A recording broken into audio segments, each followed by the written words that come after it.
The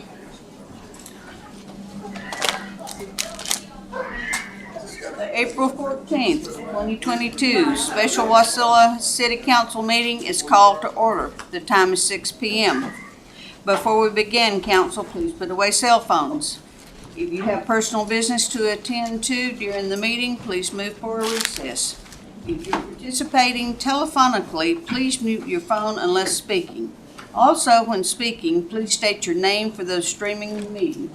As a reminder to all attendees, the meeting is being streamed live. The camera is located directly in the back of the council chambers, right above the clock. And I've lost my clerk. Mayor, the turn to watcher says 2 minutes. 2 minutes earlier. There she is.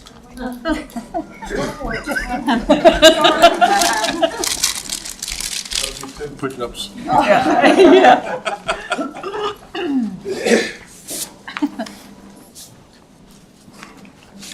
You're going to call your roll, Madam Yes, Mayor? Are we- please. Oh, At that okay. point. Councilmember Sullivan Leonard. Here. Councilmember Graham. Here. Councilmember Johnson. Here. Councilmember Brown. Here. Councilmember Vlock. Here. Councilmember Rubio. Here. We do have a quorum, Madam Mayor. All council members are with us in chambers. Please stand for the Pledge of Allegiance. And Mr. Graham, would you lead us?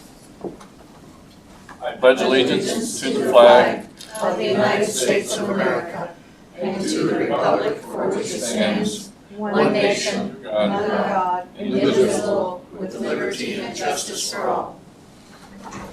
Thank you. Thank you for that honor, Madam Mayor. The first item of business is approval of the agenda. Are there changes to the agenda? Hearing none, the agenda will stand as presented. We are now at persons to be heard. And we have none. So, moving on, we are at new business. Madam Clerk, please read the title of the first and only item of business this evening. Thank you, Madam Mayor. So we're here tonight, fiscal years 2023 and 2024 biennial budget discussion and departmental presentations will be in a committee of the whole, referencing ordinance serial number 2222, providing for the adoption of the annual budget for fiscal year 2023 and appropriating funds to carry out the budget. Thank you, Madam Clerk. Is there a motion to enter a committee of the whole? Madam Mayor, I move we move into committee of the whole to discuss fiscal year 2023 and 2024 biennial budget. Councilman Brown, second. Is there objection to the motion? Hearing none. Department budgets will now be presented in agenda order, beginning with cultural and recreational services. And the first one is the museum.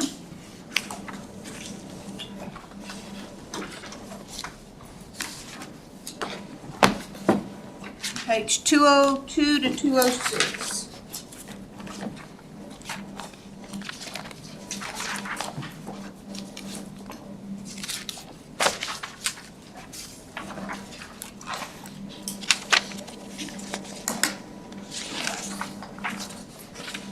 My name is Bethany Buckingham Follett, Museum Curator for Wasilla Museum and Visitor Center.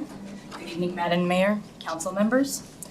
I'd like to start off my presentation today with a thank you to other city departments, mainly the mayor, council members, to the police department, who always answers our calls, to MATCOM, who helps us test our public safety buttons, Public Works, who always makes sure our buildings look good and everything is taken care of, to the library as being a programming partner, to finance, to make sure I can pay for everything that we do here at the museum, to the deputy administrator for support for projects and thinking outside the box for items that we're doing, of course, Stuart and everyone else in the department. So thank you, everyone, for supporting the museum.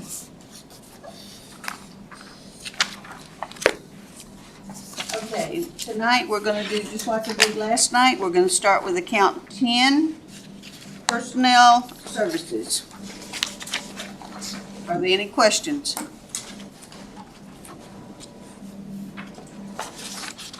Account 20, personnel services benefit. Madam Mayor, Yes. count 10.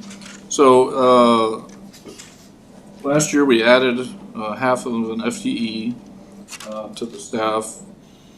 Has that improved circulation or the ability to move around displays or anything like that? Definitely. It has freed up my time, and I was able to obtain 2 separate grants this year totaling almost $10,000. That is bringing up an intern this summer to help with installing a photo ID and exhibit, which will be both in-person and online exhibit that will happen between June and August of this year. And then also we were able to get funding for our collections, which is actually going to preserve our, and house and preserve our video and audio interviews that are from the 1980s. Great. Thank you. Thank you, Madam Mayor. Account 20, personnel services and benefit. Account 30. Madam Mayor, Yes. I have an explanation as to what happened in 2022 with a $7,000 charge, which is now diminished to $1,000. That is, Madam Mayor, to Councilmember Johnson, that is actually a grant that we've received. That was one of the grants I received for the temporary intern this summer. So that was a grant from the State Museum. Thank you. Okay. Account 40, purchased property. Councilman Brown, Yes, sir. could you explain item 4030, $10,000 maintenance? So that is maintenance on, if you look, we have broken it all down into, that is the stair lift routine maintenance and repair, new and old museum security alarm repair. That system is over 10 years old, so we're having to update things as they break down.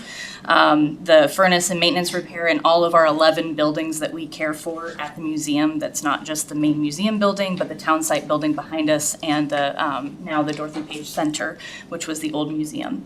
Part of that is vehicle repair because we do have a city vehicle, fire alarm batteries, the Taylor Fire non-routine maintenance, which is all of our fire system, as well as our fire suppression and the, what are those called? The spray bottles. I can't think of the extinguishers. Sorry, I cannot think of those this afternoon. And then water filters for our boiler system, which we have now discovered we need to change out 4 times a year instead of 2 times a year. Yes. Hi, Bethany. Hello, good to see you again. Thank you. Good to see you. Just on that note, I know that we had talked yesterday about the properties that Public Works oversees. So jointly then with Public Works, then you guys figure out what needs to be done and then it's divided out. Is that kind of how you do it between the museum and Public Works? So what happened, and Mr. Tankersley can assist me on this, but Madam Mayor to Councilmember Sullivan Leonard, what happened was they were breaking out all of the building maintenance. So most of the building maintenance comes to the museum in our budget, which is why we try to put it into our budget. Any special repairs or extenuating circumstances, the CIP is a different fund, and that is more for like roofs, and that's for actually like repairing logs on our old historic buildings and those kind of things. So that's where CIP comes into. This is more of just the day-to-day small maintenance pieces. Like light bulbs, I have to pay for light bulbs. Maybe have your husband come over and at least change about part of it. Mr. Follett, the Public Works, the Parks and Properties Supervisor does come over and assist and sends Al and Tim and all of them All right, thank you. to help us. One Yes. follow-up, Madam Mayor. Yes, sir. Again, I see you asking for over 10,000 each year, and you mentioned some things, the boiler stuff. Is this going to be ongoing expensing, or is it time to reconsider a new boiler? Seeing as how we just got the boiler, I believe 3 years ago, Okay. we just moved into this building, so I should say an old new building to us. All right, thank you. Madam Mayor. Yes, sir. Thank you. Thank you, Bethany, for being here. couple of questions. I'll ask the big one first. You know, we have the old museum, and then we spent, a sizable chunk of money to move into the new museum. And now we have maintenance on the new museum and the old museum. How long do you anticipate the old museum to continue to be a cost item under your budget? As far as I know, it will continue. What has happened is it has become like the town site behind us, so it is incorporated into that whole complex that we have over at Main Street. What is happening right now is we are waiting for renovation of the upstairs area. The downstairs has been renovated for our collections, so we have been able to expand our collections, which allow us more space and more to properly store our town's history and be the stewards that we are tasked to be as museum curators and aides. The upstairs will be renovated back to the 1931 community hall, and it will be available for rentals and for other display space. So that will actually that will become more of Wasilla's history. So the people and the activities of Wasilla will be on display there that we can take people over for tours during the week, and then if they want to rent it, they can do that. But we're just waiting for the renovations at this point in time. But it will be a continued cost to the museum, but again, hopefully we can offset some of that cost by rentals. And with this new infrastructure grant, we're looking at how we can partner to maybe get some money to help those buildings. Okay, so to kind of follow up on that, when is this renovation, I mean, is that already? As soon as we know that the budget is passed, I believe those are in CIP funding. Okay. So you will determine that. And then my second question had to do with stair lift, routine maintenance, Yes. and repair. You know, one of the buildings I used to manage had a stair lift, and you've got $2,400 a year, continuing from year to year. I don't think we spent that much in 5 years. Mayor Ledford to Councilmember Graham. So this is still, we're figuring out this cost.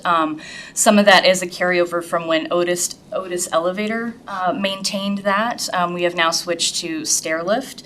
Again, it comes into, there are yearly costs, and when we did it under Otis, it was a 5-year cost. It was the state of Alaska inspection cost. It was the actual repair and maintenance of the stair lift. So probably by next year, we'll have gone through a full year of use of it. We still haven't used it yet because it is for people to go up and down, and our exhibits aren't installed downstairs yet.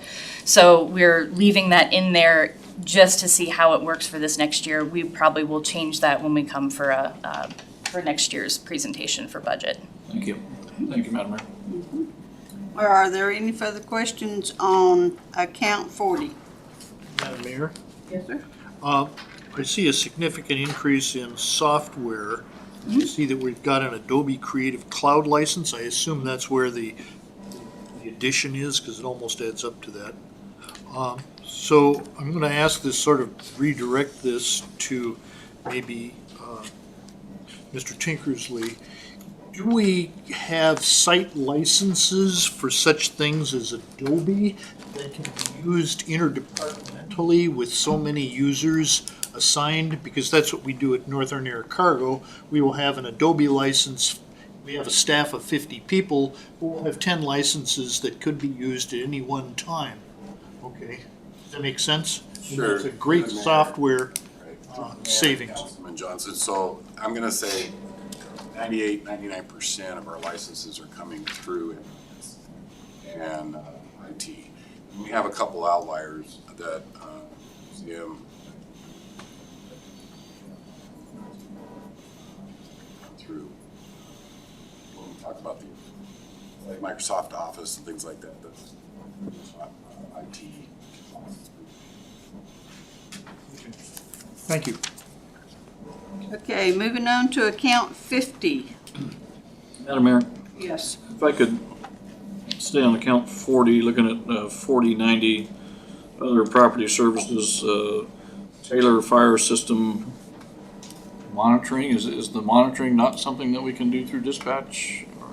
Madam Mayor, to Councilmember Graham, unfortunately, when we installed a new fire suppression system, because we had to remove the halon system, which technically was illegal in the old building, Dorothy Page Center now, we had to install a water-based system. With that comes a yearly monitoring fee from Taylor. It's actually monitored out of Chicago, but that's what we have to have on this. So that is an incurred cost with the new system that won the bid to install. Thank you. Thank you, Madam Mayor. Okay, account 50, other purchase services. Account 60, supplies. Account 99, interfund transfers. Madam Mayor? Sir? Now, this is an item I don't have an issue with, account 99.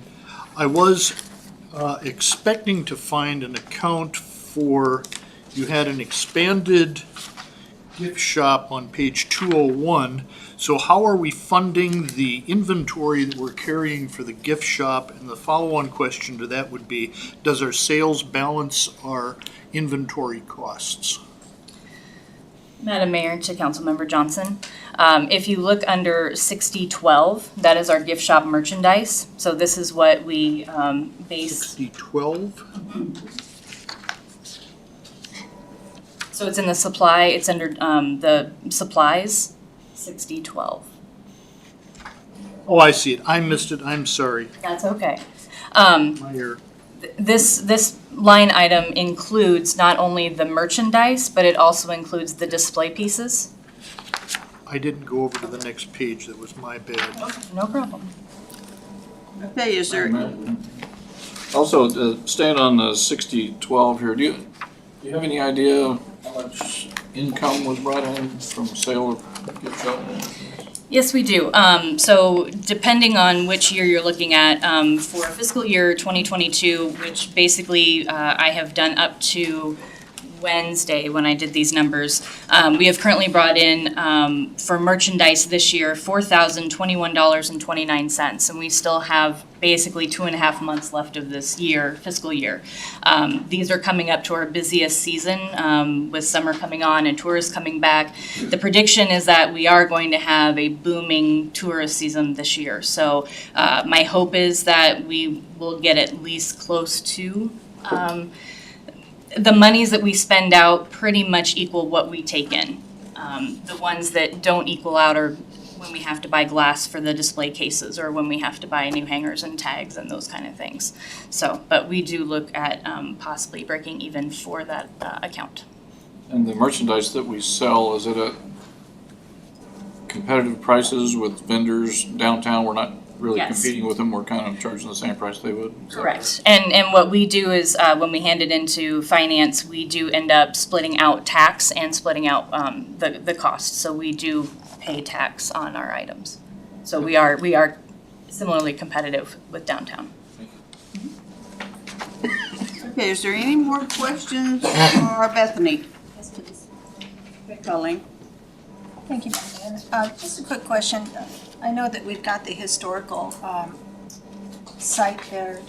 Do you rent out the cabin or the house there? And is that kind of on your list of things as you know, we've got merchandise you sell at the museum, then do you also look at the town site and say, look, weddings are coming up, charming place to have a wedding by chance? Yes, ma'am, we do. Madam Mayor, to Councilman Leonard, we do. Currently, one of our standing rentals that we do is we have actually nosework, dog nosework that comes in, and they use our facilities and our buildings to train and test their dogs because it is a unique situation that they wouldn't get elsewhere. They can go into buildings, they can go out of buildings, those kind of things. We've had search and rescue that come and train there as well. We do have a I'm getting ready to put it on the website. We do have a listing of how much it costs to rent each individual building as well as the town site itself. Again, staff, because of our staff, we do need to have staff on site when these events happen, just because we know the buildings, the renters don't quite know the buildings, so if they trip a breaker, we know where it's at versus someone else.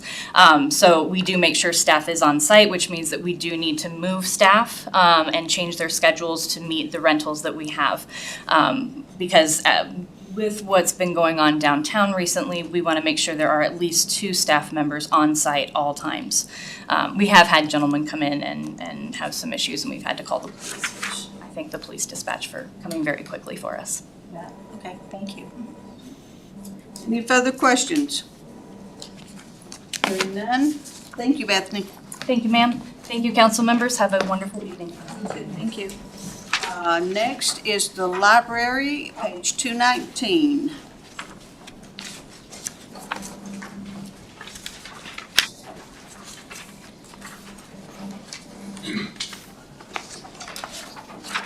Mayor and council, thanks for having me here. My name is Zane Treesh. I'm the library director. We're a busy place. We're the busiest in the state, but I'll be happy to answer all the questions here. Madam Mayor, before you start, could you just give 2 or 3 of your key accomplishments for this past year? Sure. We have been approaching our pre-COVID numbers. COVID hit our library pretty hard as far as attendance and circulation. So our circulation is now getting up to, last year was about 270,000 items, counting digital. Of those 270, over 200,000 or approximately 200,000 were physical items that were checked out through our facility, and we've been, our door count has been rising as people get more comfortable coming out into the public and visiting the library. So our door count has been between 300 to almost 500 a day in the last couple months. We've started our youth programming in person again, and those. So, for instance, on Wednesday we had over 40 of the at the toddler time at a program in person, and then you had the parents there as well, with not counting that in that number. In the last fiscal year, we added about 6,000 items to the collection. That's books and the videos. And I think during our time this last year, we've maintained the trust of the public, if you will, to provide the materials that they're interested in needing, accessing for their information needs, and then also feel comfortable in coming in, just based on our numbers approaching so much as they were about 2 years ago. Thank you. Okay, let's start with account 10, personnel services. Account 20, personnel services benefit. Account 30, professional services. Account 40, purchased property. Madam Mayor. Yes. So, under 4012, purchase property, waste disposal, I see a line item for $1,800 for recycling services, or what are we recycling from the library, and is this something that we're just putting in a dumpster, and then a special dumpster, or how's this working? So the recycling service is,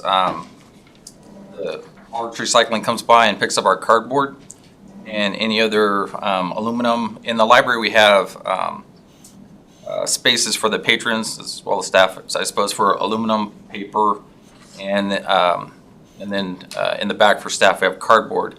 And so this company comes by once a week, and they pick up those items that we have put back in the storage area for them to, and they recycle it. They recycle it. We don't put it in a special dumpster, but they do come and pick it up for that. It's $30 a week, but so that's what that line item is. And the reason I bring this up is, now we have, Alaska Waste has a curbside recycling program as well. Did you bid with both the recycling companies on that, or? We had a recycling service when I first started that went out of, no, I did not bid on that service out. We had a previous service that was doing it. There was a gap where no one with the city. I check occasionally with the contracting department, and there wasn't one doing any in the city at the time for the city offices. And so when this one came up, I asked about it, and to the contract department, and they said that was one that was available and that we could work with. That was the basis for selecting that company. Can I ask you to perhaps look into that? Maybe, I see Troy's fiddling with his microphone over there, so maybe that's the right. The city, through the mayor, Councilman Graham, so the city has a contract with, like in the name, with the recycling company, but they come in every week and pick up the recycling at City Hall and other locations. And then, what's the duration of that contract? That I would have to. Okay, but since we know now that there are multiple companies, we would go out for bid on that? If it's large, yeah, if it's large enough and whatnot. I know that we, like they indicated, the previous company that we had went out of business, so we went back out. And then this company came in, so. Thank you. Appreciate that. And secondarily, on 4030, there's a line item here for tractor maintenance. I don't know that I've ever seen a tractor with it, but then again, I don't go every day, so. Yes, sir. We have in the loading dock area, there's a shed, and we have a small tractor that's used for snow blowing. The maintenance keeps it, parking maintenance keeps it there. And so that's falls under, it's just used for the library grounds, for the sidewalks, the path that goes up to the middle school. And that's, and since, as Bethany kind of alluded to, each department's kind of responsible for their own area with expenses, so that's where that comes from. Great, thank you. Okay, we're moving on to, If I may continue, Madam Mayor, staying with item 4090, the justification here for the Guardian Security Systems mentions fire monitoring and patrol. We have a pretty darn efficient police force here. Do we really need to pay somebody for patrol inside the city limits of a city building? So the $35 a month on that is the fire monitoring that I believe is the same system that Bethany's referring to. The other $250 a month is from Guardian Security, comes by a couple times a night throughout the year. And what that is, I guess the previous to me starting as library director, and then since then, it's just to keep track of the grounds. I guess they were having problems with individuals hanging out or trying the doors, plugging into the outlets, and generally causing a mess on the grounds. As far as the first meeting I attended of City Council, I was told that needles have been found, and it's just a regular check on the building. Is this something that you've talked with the chief about having her folks do that, since we typically have 4 people on patrol in one shift? I have not directly talked to the chief about doing that in the evening. I know, no, sir, I haven't talked to her about having, if the police are available in the evenings to do that. I don't know the reasoning prior to why they didn't do it before, but that's a conversation I certainly am willing to have with the chief. Could I ask you to have that conversation prior to the next regular city council meeting and let us know what the results of that conversation are? Yes. Thank you. Thank you, Madam Mayor. okay, we're moving on to account 50, other purchased services.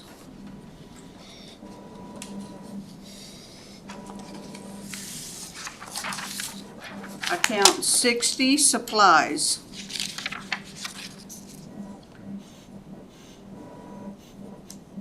Account 69, other expenditures.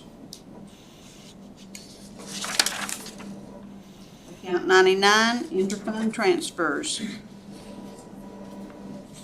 Madam Mayor,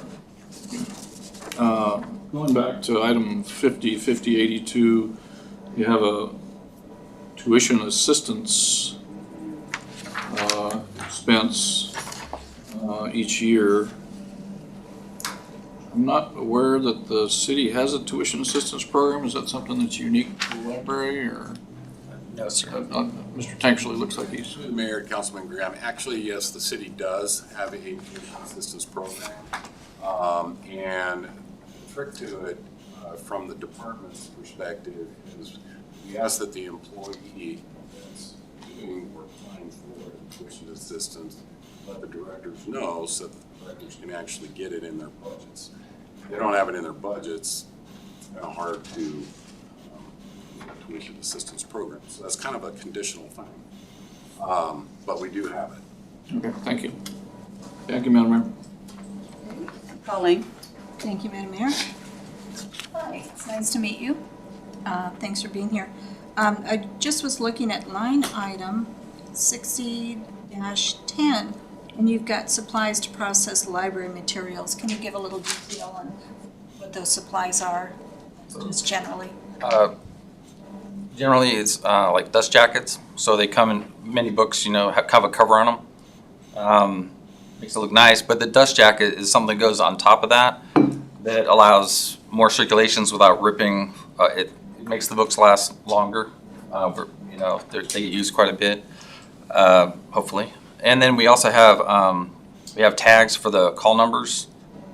We have the tattle tags, so we have a security system in the library. So these tattle tags that go in, that if they go out, that they haven't been desensitized, that sets off the alarm. Those cost. There's, for processing, there's some repair that we do, depending on what kind of damages happen to a book and the value of the book or how hard it is to replace, those kind of things. They need supplies, acid-free paper or glue to repair the books in a manner that's going to keep them in good shape. That's kind of just part of it. Yeah. No, that's perfect. Okay, thank you. Okay, are there any further questions for Zane?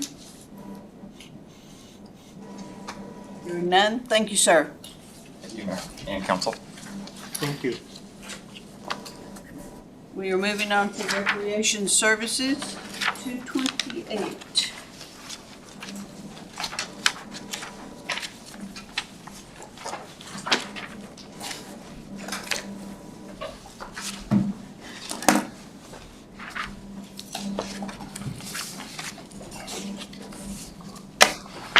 Good evening. I'm Scott Bell, Recreational Services Director.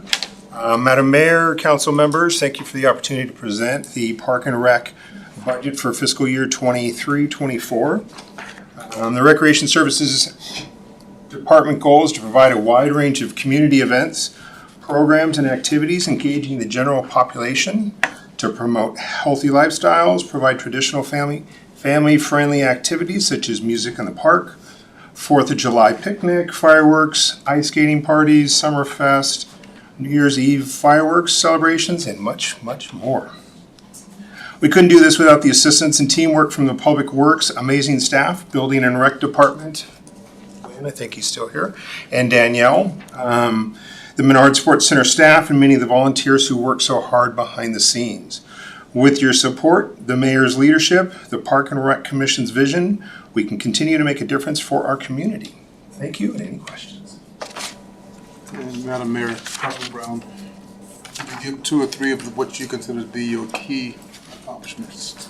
Some of our key accomplishments, we have built a playground and a pavilion over at the Menard Center for the community. We're currently working with the Mat-Su Softball Association about expanding their ball fields and adding 2 more.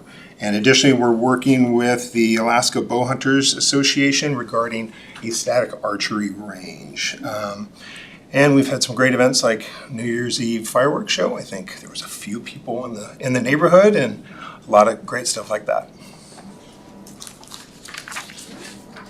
Okay, account 10, Personnel Services.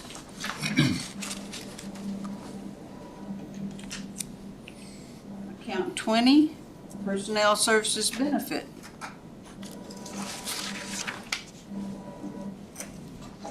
Account 50, Other purchase services. Yes? Scott, on page 227, you went through an awful lot of activities and events. And on line item 5097, recreational programs, I'm assuming that funds, there are really funding all of those activities, okay? And I see that it is a decline in requests from previous years. I want to make sure you're asking for enough money there because these activities probably bring in tax dollars. Correct. So a couple of shifting of dollars. We've had an increase in budgets on the fireworks show because fireworks were extremely expensive and to get. So that increased our budget on certain items. The Wasilla Air Show that originally had a $5,000 budget in this line is no longer funded by the Park and Rec. So they're a standalone activity themselves now, or I don't even know if they are going forward. That would be an example. We dropped off a few Valentine's after school party, hair show, a couple smaller events, things like that, to kind of offset what we're projecting in the fireworks and different things like that. So we're not cutting back any of our events or. Just a few small, yeah, just we're making sure the big stuff is funded. We have a balance of smaller, and there's just some ones that we just thought we could move past those. Okay, thank you. Okay. Account 60, supplies. Madam Mayor, staying with that, account 50, you know, I see, looking at the recreation programs under services 5097, you know, the July 4th fireworks are accounted for in there, the mayor's picnic, the parade, the music in the park. You know, quite a few things are accounted for in there. And then there's kind of this generic line that says City of Wasilla celebration events, which is $5,000 each year. Is that money that we're earmarking in case we decide to have a 100th birthday party or something, or is this something that we're planning? You know, exactly, it's in discussion with the mayor. She wanted to make sure that we had kind of landmark some money for events like 103rd, 4th celebration, things like that, potential mayor ball, things, an event like that. So basically, this is just a fund that the mayor can access at her discretion, is that what I'm hearing? It is a fund so that we can put on a community event that perhaps the mayor is interested in having us conduct. Okay, thank you. And to follow up on Councilperson Johnson's question and your answer regarding the air show. You know, the air show has been pretty popular the last 3 years, 4 years. I don't remember how long we've done that, but we initially funded it at like $10,000 and then we kind of whittled it down. And what I'm hearing from the air show committee is they're done. They're not going to do that. Is the reason they're not going to do that is because they have to go out and raise the money. If the city gave them $5,000 a year, would anybody have any idea whether they would continue to do the air show? That was a lot of work, you know, not a lot of people. A lot of conversations and meetings I was never involved with because that was not part of my responsibility at the time. I believe the original intent was Mayor Cottle was putting seed money to see if they could get this event off the ground on their own and then give it to them to run with. I think COVID hit. I think they did a version of it maybe out at Palmer, but last I knew, there was no air show, and I'm not involved, or we're not involved. That's not on the list, right? Troy? It's not on the- Correct, that is not on the list. That was one of the deductions or reductions in the budget as a whole. Mr. Tankersley? So my understanding, when it came to the air show, I think it was 3 or 4 years ago when we started.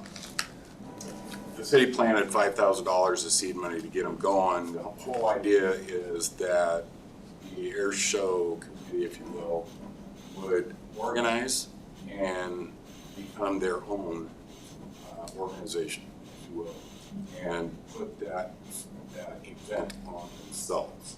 They could not get the 501 together and organize and whatnot. And even though the city was planting seed money, the city also planted a lot of in-kind in our own resources and personnel, and so we helped them. They couldn't organize. If I may, Madam Mayor. Yes. Additionally, I'll just add a little bit of historic information. I know that they also had a lot of trouble getting committee members. The original committee kind of disbanded. And of course, they were a special purpose committee of the city, so they fell under the OMA. They couldn't meet quorum requirements, and then towards the end, it was just about last man standing. So I think there was a variety of issues. So it wasn't, what I'm hearing from you, Madam Clerk, is it wasn't a decision of the city to kind of help them disband. They kind of disbanded on their own, and we no longer need to provide financial support. Thank you through the chair to Councilmember Graham. It was twofold, so they either would have had to have disbanded, and we would have had to have made them a standing committee, a commission, because in our code, when you form a special purpose committee, there's a limited duration. So that was the intent of Mayor Cottle, the reason they were formed as a special purpose committee. It was never intended to be a long-term. It was to get a group of interested, my memory, a group of interested folks together that were interested in doing the show. The council, I think you were on the council at the time, you established the committee, special purpose committee. But once they were established, kind of after that first year, there were definitely issues getting members. Thank you, Madam Clerk. You're welcome, sir. Okay, any further questions on recreation services? Madam Mayor. Yes. So when I look down at the bottom of the page on 228, talk about summary of resources, recreation program revenue, where in this, and of course you've got Menard Center and other things going on, where would I see the amount of revenue generated through activities under your control for the entire year that you were planning to receive for the entire year from sources other than the city or other government? Or the Menard Center, or both? Or both, because I didn't see it in the Menard Center. I didn't see that summary. Right, Mr. Mayor, Councilman Graham. So rec service revenue is actually part of the general fund revenue. And so there's a small portion, if you will, of their rec revenue, if you will. And it's not like rec service only revenue. It's not there. Where could I find that number? I can give it to you. It's just not in the budget isolated for specifically rec services. Okay, could we get that number during the Menard Center? Menard Center's broke out in the Menard fund. So the Menard Center revenue broke out inside its own fund. But rec service being part of the general fund, like another department, take something big like dispatch. Dispatch has got $3.6 million of contracts in it, and it's referenced as a source of revenue, but it's also part of the general fund revenue. Right. It's user fees. And also, Scott, I wanted to thank you for your part in making sure that the COVID test kits, the self-test kits, could get out to other departments and to the community. I know I picked up, I think, 5 cases of those, so about 2,500 of those, and I was able to distribute those in the community, so that was really part of your job, but it worked out very well. We knew we were at a central location and we had the storage compared to putting it at some of the other places, and we're happy to be involved. All right, thank you, Scott. We are moving on to the Menard Center on page 311.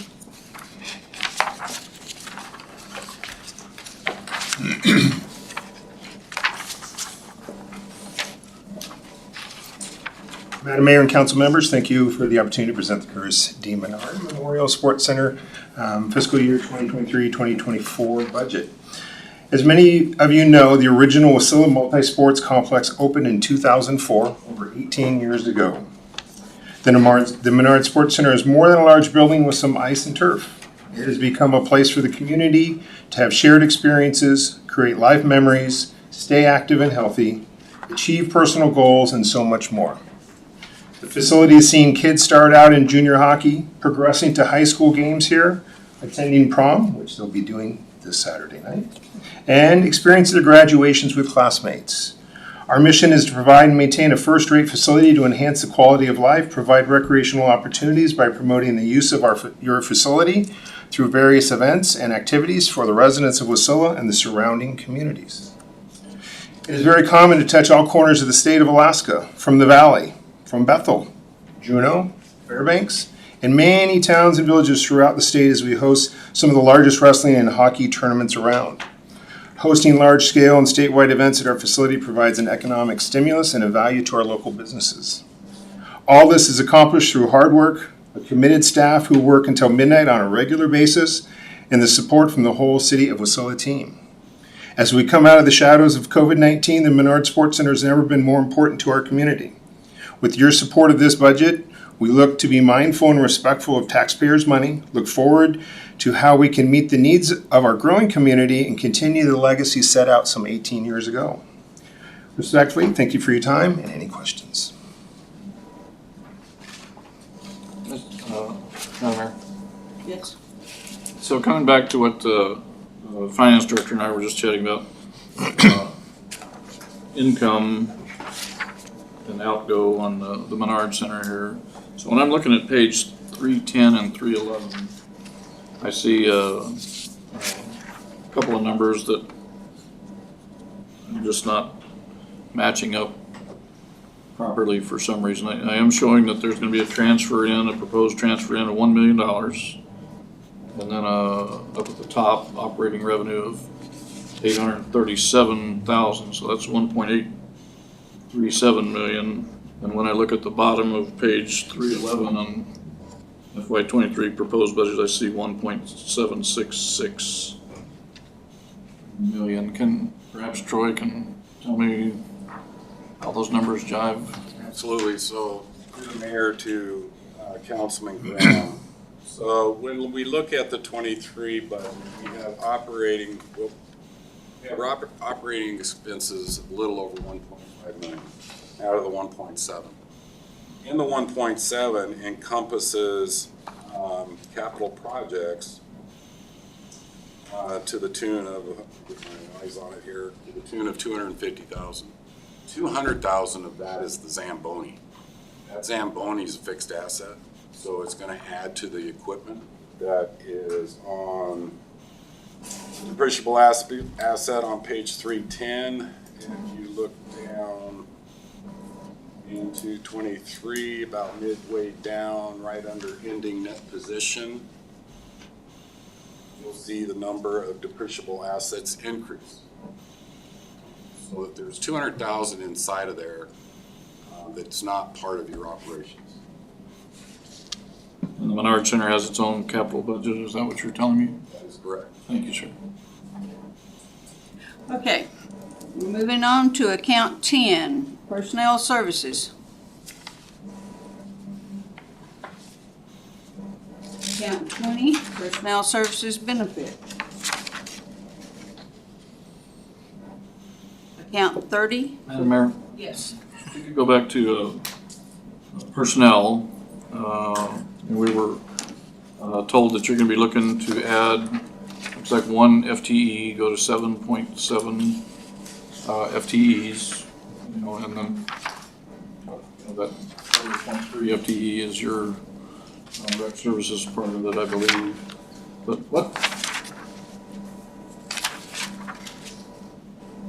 what is it that this additional person is going to be doing? When I look at the number of persons attending and the number of events that we've had, is it because of the age of the facility that we're having to work harder, or is it we're anticipating having to work harder because we're anticipating more people using the facility now? Or, I mean, are we returning to, pre-COVID, we were able to do it with 6.7 people, and we stayed pretty busy. What are we missing where we're trying to add an FTE? through the mayor, Councilmember Graham. Before COVID, we were working really hard with what we had already. Summary is the original budget back in 2012, we had that extra person. At that time, we did on average approximately 6,200 rental hours during that year. Approximate door count was about 200,000. Pre-COVID and where we're projecting right now for next year, we'll be at 7,100 rental hours. Additionally, we'll be back to the 300,000 door count through our facility. With that, 9 months of the year, we're staffed 7 days a week. And we're open on average 15 to 16 hours a day. And we do that with 3 people. Those 3 people are a union that are responsible to open, close the facility, and operate it. Additionally, with that, when we are short-staffed, for somebody's on PTO, somebody's sick, we have a huge event that requires every single person we have. Then oftentimes our maintenance specialist, our secretary, and the event production facility supervisor will sometimes open the building as early as 5 in the morning to offset, because the full-time people, the building support laborers that handle the event, because they're the one that can drive the Zamboni, they're the ones that can do the forklift, so we have to stack the staff to match what we see as the heaviest part of that event. Now, from back in 2012 to current, yes, we were projecting to include another 1,000 more rental hours. But one of the things that we've done since then is we have added the following services.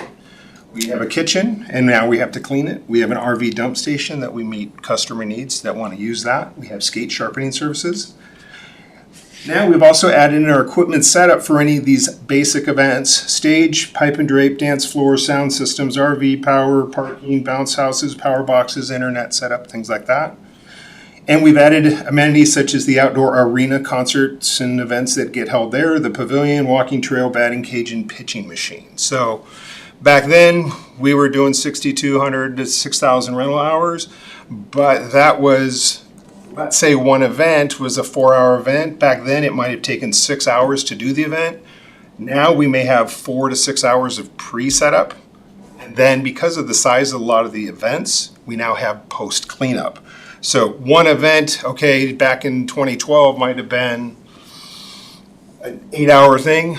To date, now we're to the point where it's 16 some hours or give or take, depending on, again, how they set it up. So the complexity and the time required per event is up significantly. Additionally, we have lock-ins, so we'll do 6 to 10 lock-ins overnight, which means, again, we're staffing the facility 24 hours. We became a shelter for American Red Cross during the windstorms and other events like that, so we went 7 to 10 days, 24/7 with that same staff. So we find ourselves constricted on who we can have cover, what we can do, meeting the labor agreements, and things like that.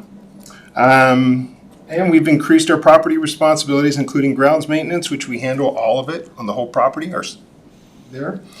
We handle all the snow plowing up until we get 4 to 6 inches or more, then we bring in a contractor. We do all our parking lot sanding and facility sanitation. So the level of what we did then and what we've been doing since then, and we keep building up.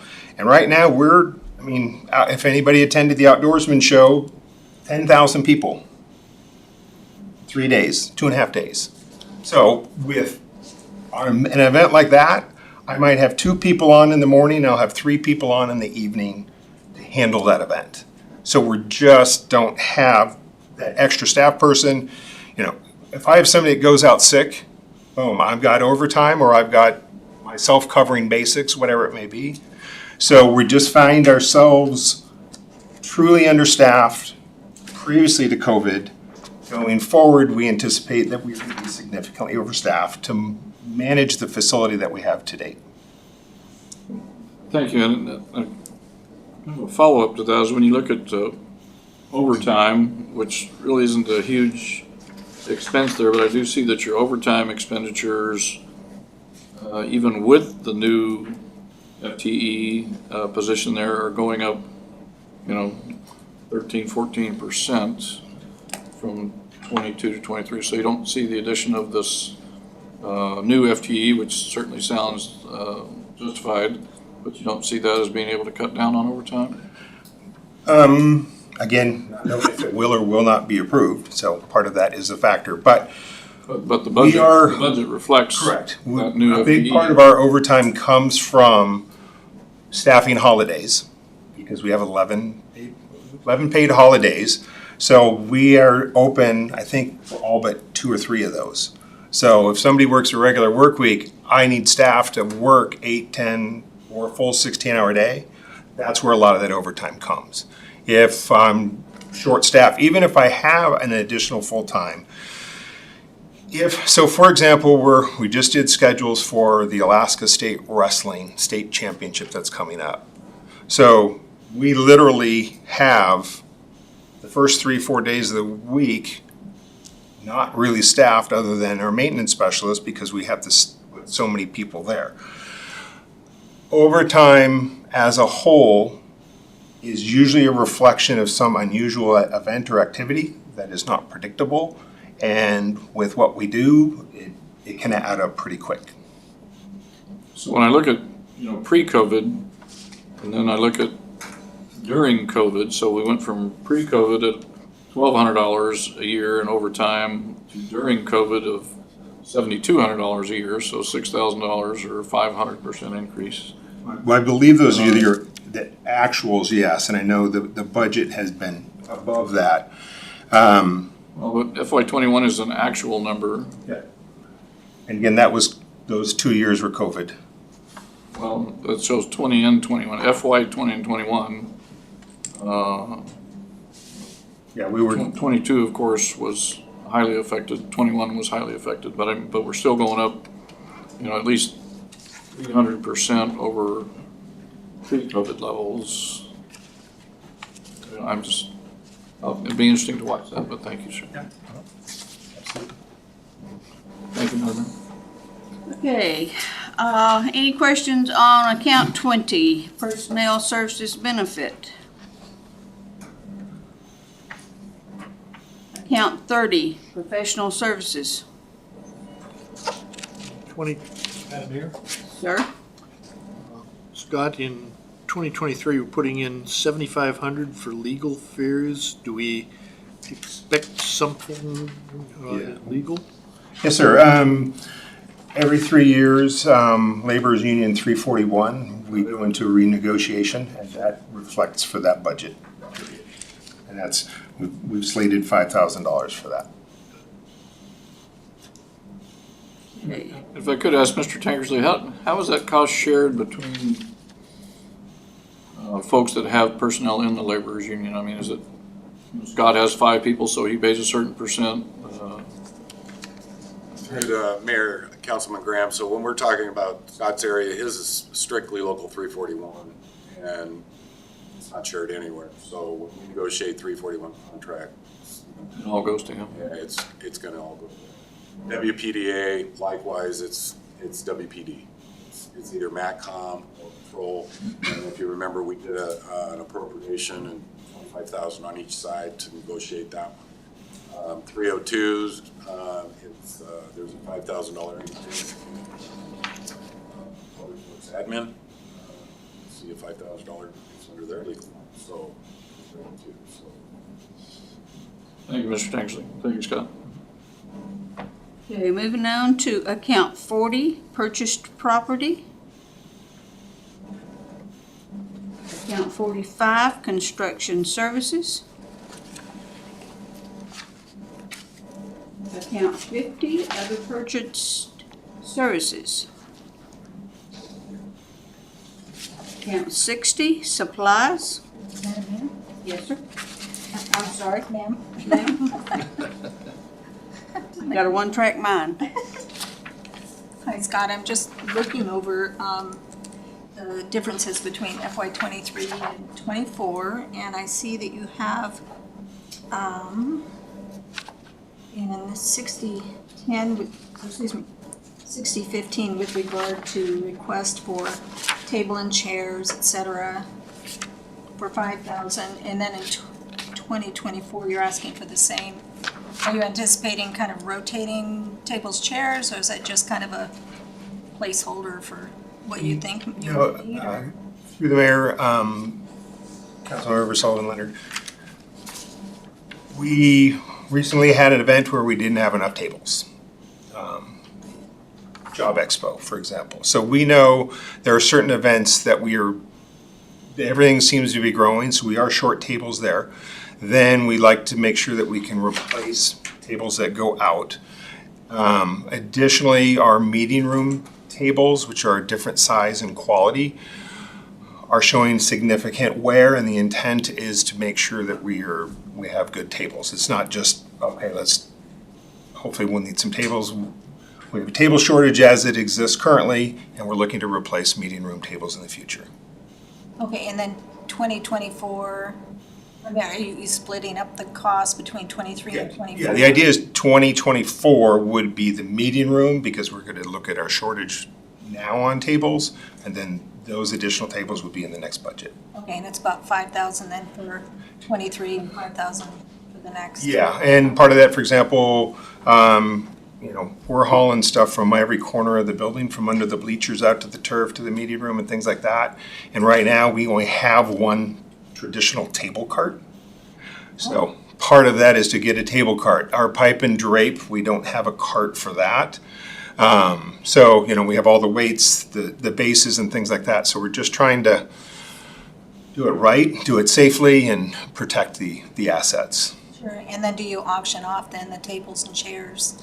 Yeah, As you get the new ones, it'll go out for city auction or something? Yeah, we just had, was it a year and a half, or the last public auction, we got rid of, I think, 75 of the quote kind of building originals of the rectangular, and we got rid of, I believe, 30 of the old round, so that all went to public auction.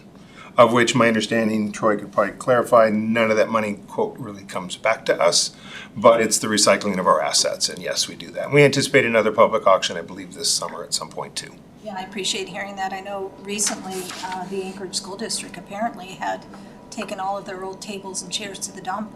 And somebody found out and reported it. So I'm just double checking that we're. We sold all of our old ones in surplus, yes. Thank you. Madam Mayor? Yes, sir. Still looking at 6010 supplies. We used to have a vendor that did the skate sharpening, and I think the Art Center has always done the skate rental there. Would there be any cost savings to perhaps bringing in a contractor to do the skate rental and maintenance versus having a government employee do that? If you consider I think, and I wasn't there when it was purchased, but the skate sharpener that we have now, I believe, is a $10,000 asset. So we have it. Our staff is more than capable of using it. Several teams have their own, like some of the hockey organizations may have their own, so they can turn out some of their own skates as they need. This machine for us, though, is a huge asset because we also have 150, 200 plus pair of our own rental skates that we need to sharpen. That would be that'd be a big dollar amount to get it, because depending on season and usage, our rental skates that we have can be sharpened anywhere from 3 to 4 times a season. So you're talking 800 individual skates, so you could be talking 3,000 sharpenings. You'd be in the tens of thousands of dollars However, for that. the point being that city employees, even at the lower end of the pay scale, are pretty expensive. I mean, benefits for a government employer about 60%. You take their base salary and you add 60% to that. Whereas for a private employee, if a contractor was to come in and manage the skate rentals and sharpening, and basically take that over as a contractor for the city, have you ever looked at doing that? So because they may be able to do it for less. I don't know. I'm not in the skate business, so. Well, have not gone out to look at it, and here's our reason why we haven't. We generate $8 to $10 per skate, per pair of skates sharpened, so it's a revenue source for us. It's set up where they pay either a rush day of. If we can accomplish it, we do it, and it's $10. If it's overnight, then it's $8. So then if we have a staff member that is in between exams, they can turn a pair of skates out in approximately 10, 15 minutes. It works really well. Okay, great. Yeah. Thank you. Okay, account 69.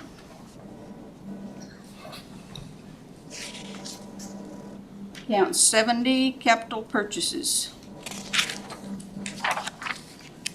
Account 80, other expenditures. Account 99, interfund transfers. Madam Mayor, Yes. going back to capital purchases and our discussion earlier with Troy about the Zamboni, where will that, you said that was through the Menard Center, through this enterprise fund, where does that show up in the budget? Well, the expenditure for it was going to show up in 45, it's 4519. You see 225,000 there. 200 of that. Yeah, the Zamboni. Okay, thank you. Any other questions for Scott? Madam Mayor, Councilman Brown, listen to all the things you're doing and the amount of people that comes to Wasilla because of what you're doing. I'm just wondering if 7.7 is enough people to adequate do it, the job. We believe it is because, well, if we get again into, if that staff member is on hand and other people want jobs, we have building custodial on-call positions that can support them and help them do things. So, although it's difficult to get those in Sports Center Helper as we can progress, one additional person will make more difference than you can imagine. And we can handle the rest with our on-call people. Sound like you're pushing it pretty close to the edge, though. It is a tightrope that you can't imagine that is constant. Yes, sir. Yes. And for what you bring to the city, because when people in hockey teams and wrestling teams come to town, they bring a lot of people with them, fans and parents. And they fill the hotels, they get the gas, they sell out Wendy's, these groups have a significant impact. I agree. Thank you. Just a quick question. Colleen? That's actually for Troy. Sorry, Scott. Wait, Scott. So history with you, there was a certain amount of money, I believe it was $300,000 that was left over from when the sales tax had been reduced for payment for the Curtis Menard Center. So over the years, I know the city's been using it for various capital projects. Is there any more funding left in that account? You know what I'm talking about. Yeah, I do. And through the mayor to Councilman Collins Old Leonard. So I think the other directors will know when I say that when it comes to the sales tax dollars, I'm pretty particular with it as far as you have to be able to see it, touch it, taste it, whatever. I mean, it's very important that the taxpayers that paid that money see what they got. Right. And so that $300,000 that was left over went to, for example, the sign. It's out in front of the Menard. Storage shed. That's right, the storage shed. But as far as any further monies, it's been depleted. Oh, perfect. Yeah, it's all gone and Sounds good. Okay, thanks. Thank you, Scott. Thank you. And now we're moving on to Police Administration, 147.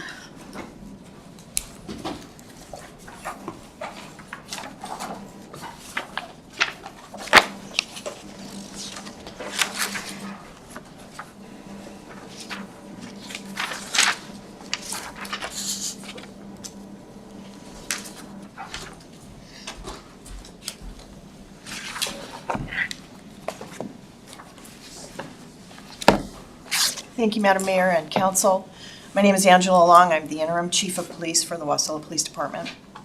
I want to let you know that we've been hard at it. We've done a lot of work in the last few months, upping our involvement in multidisciplinary teams. Our investigations unit recently worked on a collaboration with the Matsu drug team so that we're sharing resources and cross-training.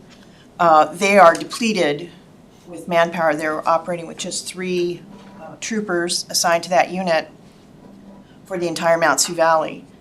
And at one time, we had 6 officers staffing that unit, along with National Guard support staff. So it's a real problem for manpower, and we came up with this innovative collaboration with our investigations unit. And it's really intelligence sharing, because we all have the same drug problems in the Valley. And so this is just another way for us to have a multi-pronged approach at that issue in the Valley. We're heavily involved in the crisis intervention team, and we just offered support for a grant with the Division of Behavioral Health in the state of Alaska to bring mobile crisis team services to the city of Wasilla, and it would be a pilot program. We offered our support for the program through the crisis intervention team, and so we're one of 2 communities in the state that's being considered for that opportunity. Huge opportunity for us, and Mr. Butcher went on a trip to the lower 48 to look at how mobile crisis teams work and help with people who are in trauma or having mental health crisis. And instead of a police response, we have these mobile crisis teams, which can help de-escalate the situation. We are involved with the Drug Endangered Children Multidisciplinary Task Force. We just had a memorandum of understanding signing party at the Menard Center. And that's going to have an assessment component to when officers respond, troopers, Wasilla Police, Palmer Police, respond to a situation where there's obvious drug use in a home. If there are children present or obviously live in that home, this is a way for us to offer an assessment to OCS, and then they can use the resources of this program to bring support services to that family, and hopefully we can eliminate the situation where children grow up in this environment and then become a next generation problem for us. And so that's another multidisciplinary activity that we're participating in.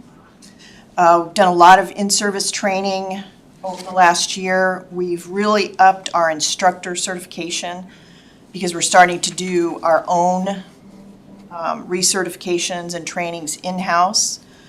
We are beginning to host training for officers around the state.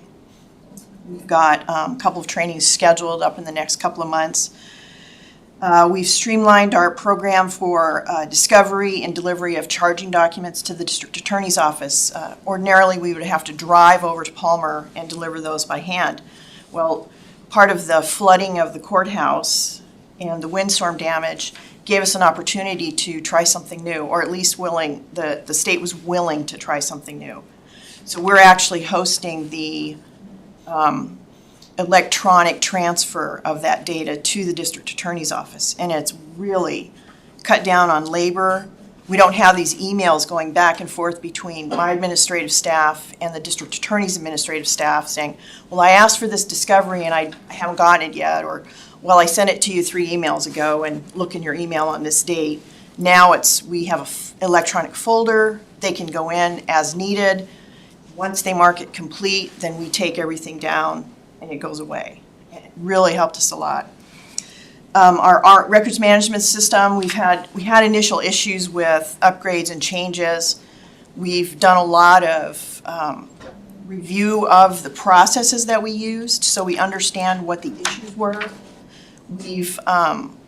We're looking at our quality of data in, and a big component of it I found was training. So we're working on training and We have a project right now for a report writing manual, which will help explain the new federal reporting that we have to do, NIBRS, which is it's a national incident-based reporting system, which is kind of a replacement to the old uniform crime reporting that I grew up with. So that's been a big change because it looks at offense reporting through the feds a little differently than UCR did.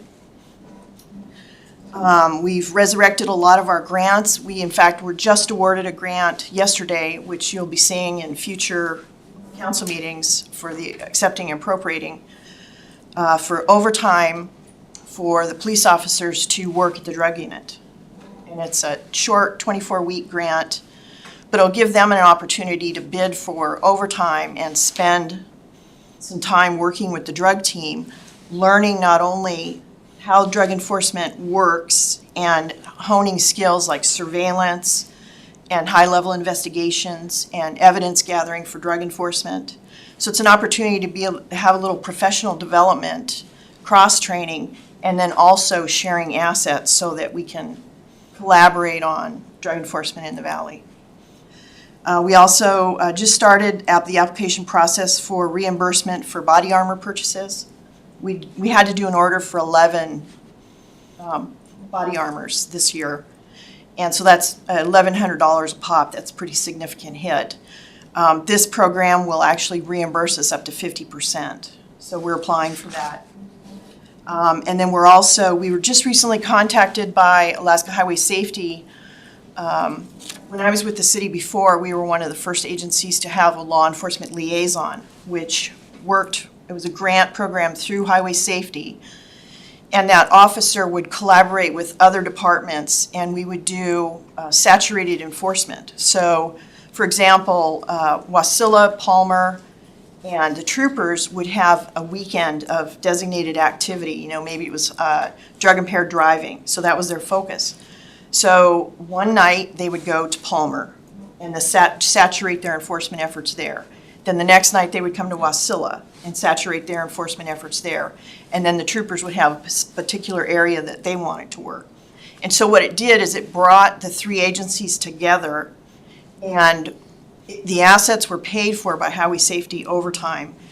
And it was a real camaraderie building opportunity, plus the residents of the Valley got to see these agencies working together in a collaborative way.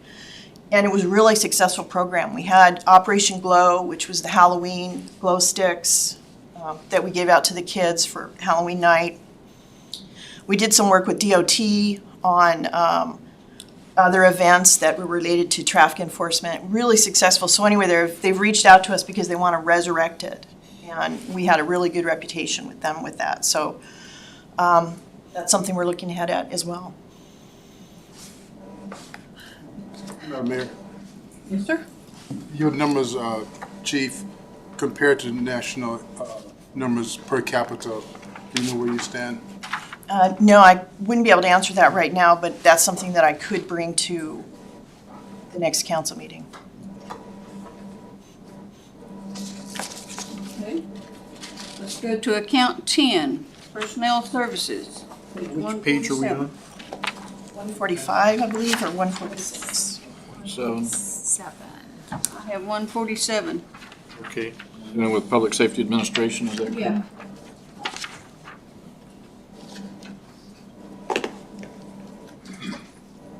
Okay, account 20, personnel services benefit. Account 30, professional services. Madam Mayor, Yes. going back to account 1020, temporary, what sort of positions are we putting temporary persons in Public Safety Administration? I mean, because are these the evidence technicians and other things? Mayor Ledford, to Councilmember Graham, what this is that if I have an administrative staff member, I have 3 admin assistants. If one of them goes on leave, I have to make sure that the front desk is covered, that we've got adequate coverage for our open hours. We have redundancy built in with our evidence custodian. Another one of our admins is a backup evidence custodian. But occasionally if, somebody's sick or on vacation, we'll bring in a city temp to work. And the temps that we use are very specific to the PD. We usually have somebody that's familiar with our operation and has been the criminal justice information system cleared so that they can work for us. We have a temp working right now, a young man who's a college student and a volunteer firefighter from Palmer, and he's working for us on a special project as we roll out our asset management program. He's doing data entry for us. He got his CJIS clearance and was able to, he works 8 hours a week. Great, thank you. We are moving on to account 40, purchased property. Account 50, other purchased services. Madam Mayor, Yes. looking at 5030 communications, and we're going from 31,000 to 46,000, so basically a 50% increase on that. Are you familiar with where that's coming from? Through the mayor to Councilmember Graham, part of that has to do with our cellular phones and in-house phones. The other component of that is our internet services, which we had to up. We found out that our internet service was the same as the library, or not the library, the museum. The museum has 3 employees. We have 30-some. And we were sharing the same amount of internet connectivity as the museum was.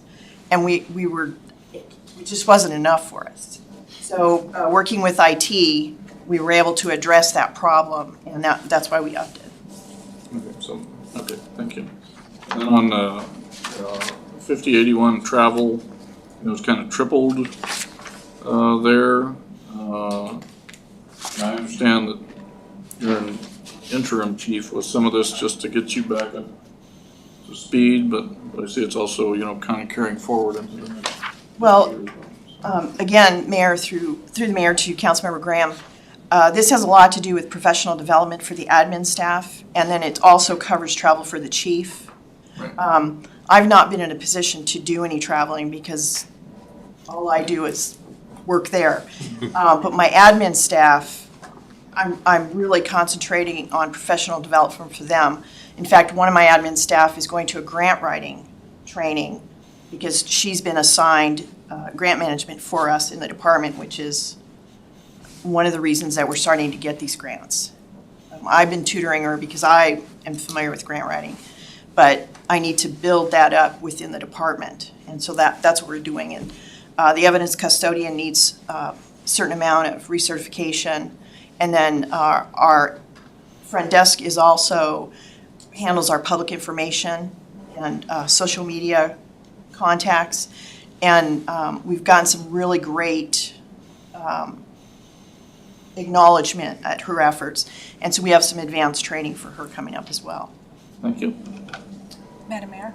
Yes. Just to kind of extend from Councilmember Graham, for the travel, would you mind breaking that down just so that I can see, as you've said, the admin staff, some of the events that they would like to attend to, because the other directors have it broken down into what particular conferences they're going to go to, if it's grant writing or whatever. Is there any way you could break that down for me?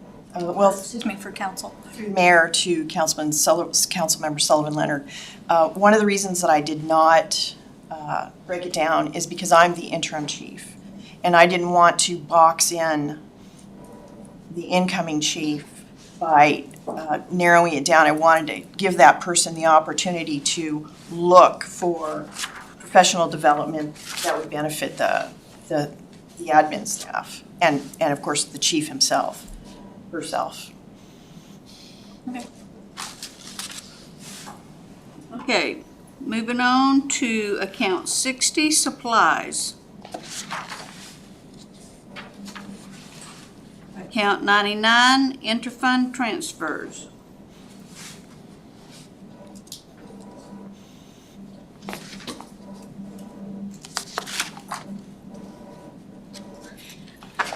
Okay, is there any more questions for our chief? Then we are moving on to police general investigations, page 153.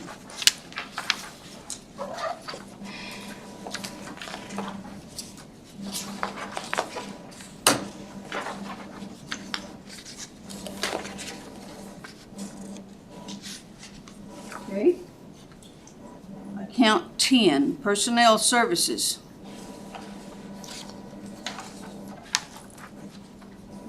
Account 20, personnel services benefit.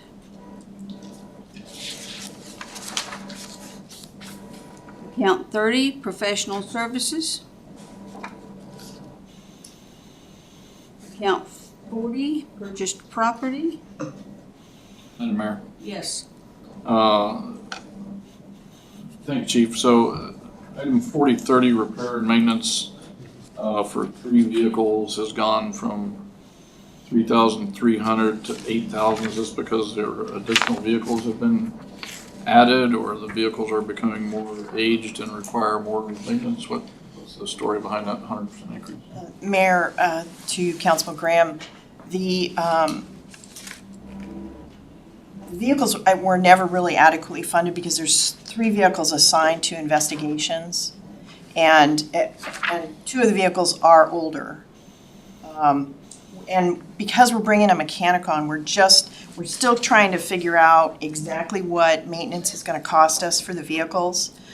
We're hoping that through bringing the mechanic on, we're going to be able to bring a lot of these costs down. But we just didn't want to, say that there's a car wreck, an accident, and there's significant damage to a vehicle anymore. It costs a lot of money to fix it. And just having $3,000 for 3 vehicles was pretty minimal. So we were a little concerned, I was a little concerned about leaving it that low, especially, stuff happens and it's expensive to get vehicles repaired. But we're really hoping that with the mechanic coming on board, that a lot of the routine maintenance costs that we have to build into this can be reduced, and then the rest of it can just be managed a little better as far as body damage and things like that. Following on to what you were just saying, wouldn't that mean the number is going to go down and not up? Because we're going to be allocating money to the garage. I mean, here there's over 100% increase, but you're telling me that the costs are going to go down. I'm not. Well, we're hoping the I'm not costs go smart down on enough to know that the logic isn't connecting. We're hoping the costs will go down for routine maintenance. I am concerned about anything significant happening to any of the vehicles. We just didn't have any money budgeted for that. Somebody gets in a wreck, we have to wait for the insurance to come in, and then there's a deductible. And that's the reason that I put it that, because it was comparable to the other divisions within the department as far as how much money we have set aside for vehicles, for repair and maintenance. Okay. And so I just wanted to make sure we were there. So you kind of leveled the playing field then. Correct. Thank you. Appreciate that. Okay, moving on to account 50, other purchased services. Account 60, supplies. Account 99, interfund transfers.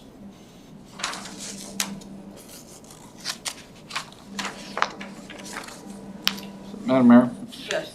if I could ask the chief, so for weapons qualification and certification and keeping up, you have to go through some ammunition. Is that all charged to the patrol folks, or how's that work? Mayor, to Councilmember Graham, yes, we do for the weapons, for most of the weapons and ammunition, we pull out of patrol supplies. Madam Mayor? Yes. Thank you. Chief Long, on page 152, sorry to kind of pull out of left field here, but I'm just looking at the multitask drug enforcement budget, and we don't have it set for 23 and 24. So that money that would normally go there, over 200,000? Is that being placed then somewhere else? No, Mayor to Councilmember Sullivan Leonard, that's a grant-funded position. We do not currently have a grant to fund that position. The one that did exist expired in FY21, and there was no grant applied for after that. We're in talks with the Department of Public Safety about resurrecting this grant, but until our staffing is up, we just don't have a person to put over there. And so we're not applying for the grant at this time. But we do plan to.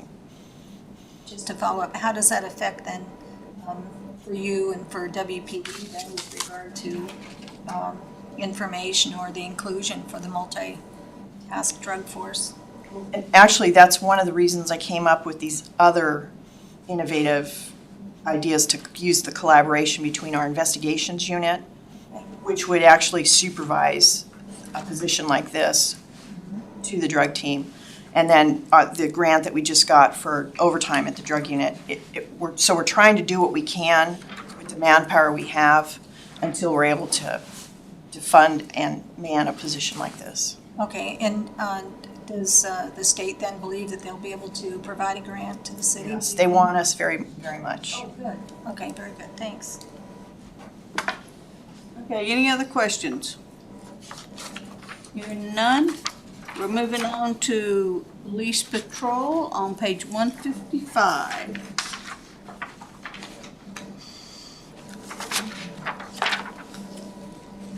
We'll start with account 10, personnel services. Account 20, personnel services benefit. Account 30, professional services. Madam Mayor? Yes. So, looking at professional services, the only line there, 3034. On 1 year, you're saying that applicant testing for 6 persons a year is $16,000. And then the next year, you're saying applicant testing is gonna be $10,000. So I'm guessing for 4 persons there, are we just anticipating filling some positions and having better retention? Well, I know 2024 is kind of out in the weeds, but so I guess I'm lost at where you're directing your question. okay, I'm looking at pages 156 and 157.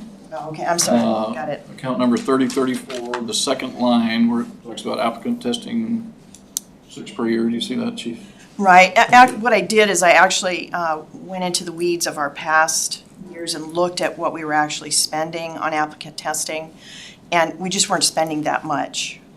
And so we're hoping to, all good things, hoping to get ourselves up to speed and not have to do so much testing, because a lot of this testing, it has to do with psychological testing, and if we have to go outside for polygraph testing, and then, of course, medical testing. But we're hoping the polygraph testing will become in-house, because we're sending someone to polygraph school this year. And then the psychological testing is just a component that is part of the process, but we're hoping that we're going to be able to ratchet that down by getting some people hired. And it's not so much that we can't keep people, it's just getting people hired and filling our vacancies. And that's what we're trying to do. We have a new officer starting Monday. Right. And so we're just really hoping that we can get to a point, because Wacilla's always been pretty fortunate in years past to hold on to people. And we kind of had a few years, just recent past, that wasn't so good. And so we've looked at our hiring practice and our screening of our applicants, and we've tightened that up a little bit. So we're hoping that will, and that's the reason for the applicant testing to go down. Thank you, ma'am. I appreciate that. Thank you, Mayor. Account 40, purchased property. Account 50, other purchased services. Account 60, supplies. Madam Mayor, Yes. Chief, I see that we've decreased our ammunition sort of in outgoing years. Is it that we over-purchased in 2022 and we just have a surplus? To the mayor, through the mayor to Councilman Johnson, what we've done is this year we are converting to 9mm weapons, which will lower our cost for ammunition. And so we've placed the order for those weapons in this fiscal year. That's what we've used this fiscal year's money for. We're still waiting for ammunition to arrive that was ordered, was it last fiscal year? For the weapons platforms we currently use, which are very old. Our 40s and 45s are pretty old. So the 9mm has, I mean, it's just the weapon platform has really come forward to us. And so we are converting to 9mm, which will reduce a lot of our cost for the ammunition. We've priced it out, and it's just a much better pricing for us. If you can get it. Thank you. We're doing pretty good at that. Okay, account 70, capital purchase. Account 99, interfund transfers. Madam Mayor, Yes. for my knowledge here, how many vehicles do we program to replace per year? Ideally, you would do about 3, but we haven't replaced vehicles in quite a while. Our fleet is pretty aged. They're driving around on 2013, 2014s, and in a patrol standpoint, that's an old vehicle, really old vehicle. So we've upped the replacements because we have the money in the vehicle fund for this fiscal year and next fiscal year, and then come 25, 26, we should be able to get back to that normal 3 vehicle replacement. 3 to 4 is usually about what you want to do. So you're saying usually 3, but now it's probably 6 is what you're looking for? FY23 is 6 and FY24 is 5. FY23, one of the vehicles will be for the K-9, and then the others for patrol, and then the next year should bring us to a good place for our fleet. I'm all for happy places, thank you. Madam Mayor, Sir? this is just a curiosity question. It looks like we only have one K-9 unit, is that it? One K-9, yes. I see. And it was just added this year? No, we have had, Echo's been on staff, I want to say 3 years. Thank you, it was just curiosity, thank you. Okay, any more questions on patrol? Hearing none, we are going to page 158, which is Public Safety Resource Officer.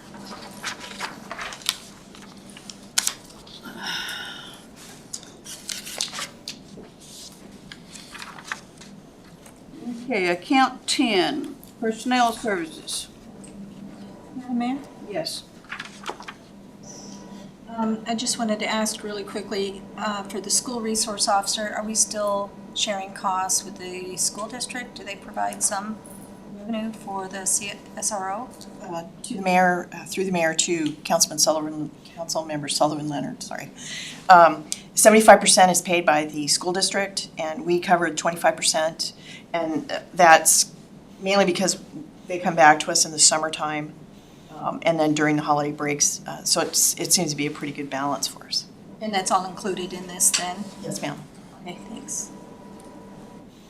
Okay, account 20, Personnel Services Benefit. Account 40, Purchased Property. Account 50, Other Purchase Services. Madam Mayor? Yes.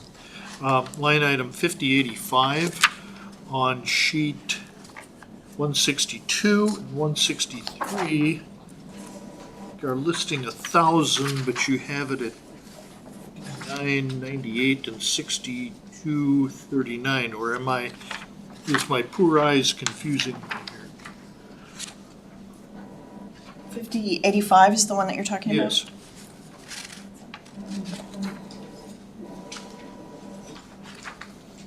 Okay, right now, dues and subscriptions are here. Dues and subscriptions are here at 1,000. I was just curious about that. Madam Mayor, I think you're looking at the wrong page. You should be looking at, so detail of 158 carries over to 159, 60, 61. See here.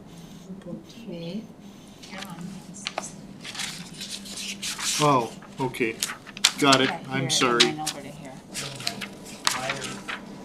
Okay, account 60, supplies. Account 99, interfund transfers.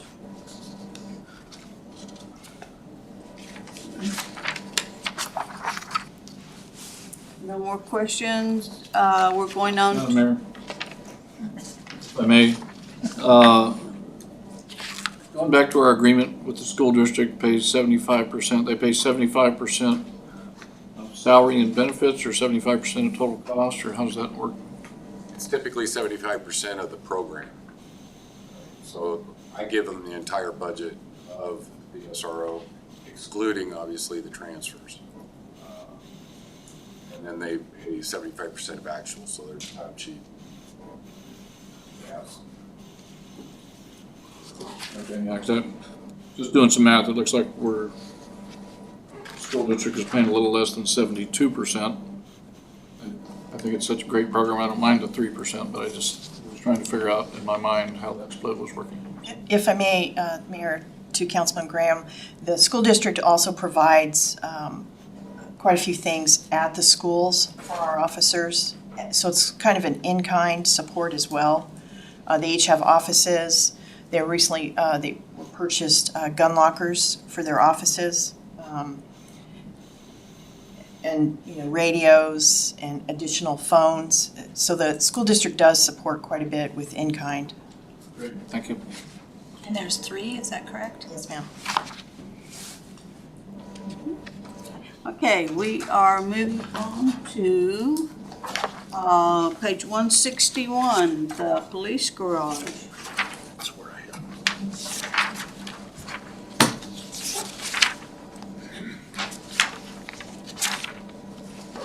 Starting with account 10, personnel services. Madam Mayor, is Yes. this position currently filled? We are starting our oral board interviews next week, So you anticipate it being filled in a month? hopefully sooner. Thank you. Account 20, personnel services and benefit. Account 40, purchased property.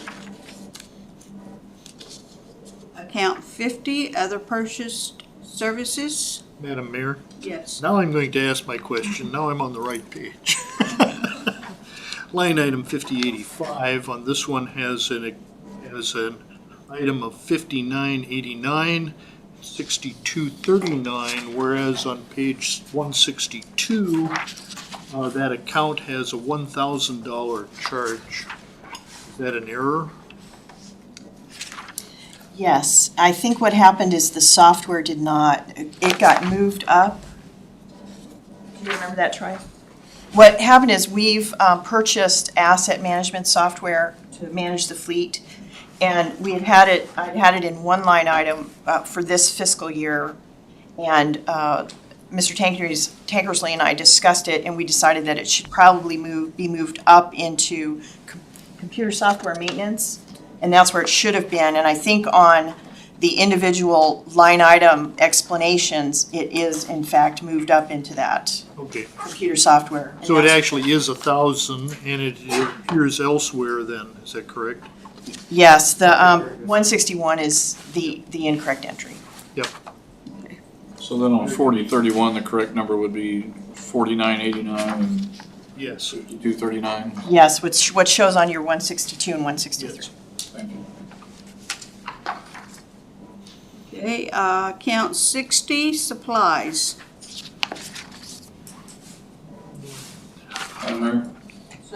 So on the 6015 small tools and equipment, Not yet. since we don't I'll take a break. Since we don't currently have anyone in that position, and we allocated $5,000 for this fiscal year, and then it's stepping down to $3,000 next year, wouldn't it kind of make sense to have 5,000 next year and just a couple thousand this year, or I mean, would it make sense, because we're not gonna, I assume we're not gonna go out and spend the $5,000 just because we have it, we're gonna wait until we determine what the needs of the mechanic are. Through the mayor to Councilman Graham, the 5,000 that we had budgeted for FY22, we have done quite a bit of outfitting of the shop with air compressor hoses, parts washing, jack stands, floor jack. The job description requires the mechanic to come with personal tools, and the $3,000 is for tools that are needed to be purchased during that fiscal year, and it also includes a $700 reimbursement for the mechanic to make purchases during the fiscal year. And it's 700, I'm sorry, Madam Mayor? That $700 then is in the budget then? It's budgeted within this 3,000. I'm sorry. Okay, And with the, staying on 60 supplies, looking at 6016, so are we providing, coveralls for this person through through some sort of laundry service, or is he or she buying their uniforms? It would be part of our purchase. We would provide So that's the 600 then. yes. And when you say we would Well, we're provide not them, are we providing a service, or are we providing uniforms? kind of going to wait until we have the mechanic and figure out the best plan of action, because some mechanics don't like to wear coveralls. They like to wear shirt and pants and just launder those. Some like to wear shop coats. So it's kind of a personal preference thing. We were going to wait until we get the mechanic hired and figure out what works best for the mechanic. okay. We are moving on to youth court, page 241.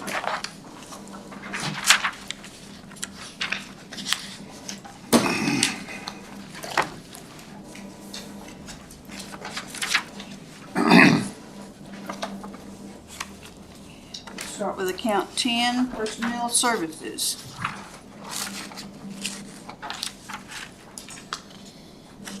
Account 20, personnel services benefit.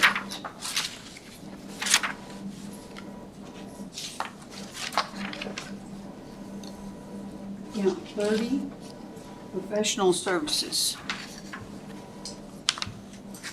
Madam Mayor? Yes. So, accounting and auditing drops next year to $100 from the normal $243, and then kind of levels that after that. Has there been a change in how we have to report things, or? We allocate the price of the audit contract based upon the revenues of the financial statement. Okay, thank you. Account 40, purchased property. Account 50, other purchased services. Account 60, supplies. Any questions? Madam Mayor, Yes. could I get a explanation of the resource line fines and charges?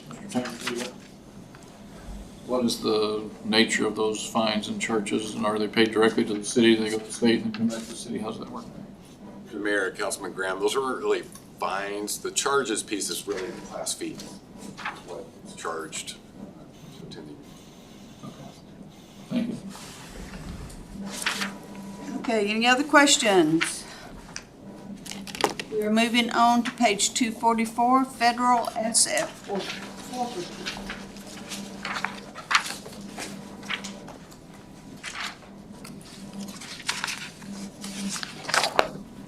Madam Mayor? Sir.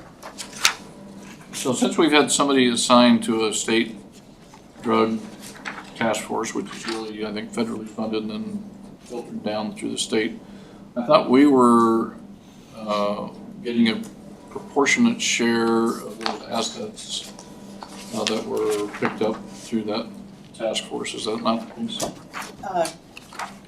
Mayor Leonard, Ledford to Councilmember Graham, sorry, Long it's day. just been a long day. When we have somebody actually working with either the state drug team, or in the case of the past year, we had working directly with DEA, we have those opportunities for forfeiture. The other component to this, with us working with the drug team, whether it's our investigations unit or patrol officers, cases that are worked together, we are able to share in the asset forfeiture of that case we're involved in. And it's just like if a patrol officer initiates a case and the drug team takes it over and it goes state charges, we are part of that state asset forfeiture. If it goes federal, say it's a component of a larger case and it goes federal, we have a share in that federal asset forfeiture. And so by getting us back involved with the drug unit, even in a small way, we start being able to see those asset forfeitures come our way. We just have no way of predicting it right now because of we don't have a person stationed there on a full-time basis. So it's just impossible to try and predict. Well, our grant runs out at the end of this fiscal year or at the end of the last fiscal year? The DEA grant ended in FY21. 21. Okay, any more questions on the federal asset forfeiture? Hearing none, we will move on to the state asset forfeiture at 2:45.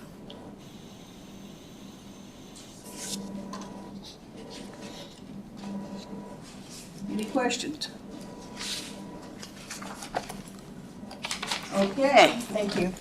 Angela, you're out of the hot seat. Thank You you. made it too hot for.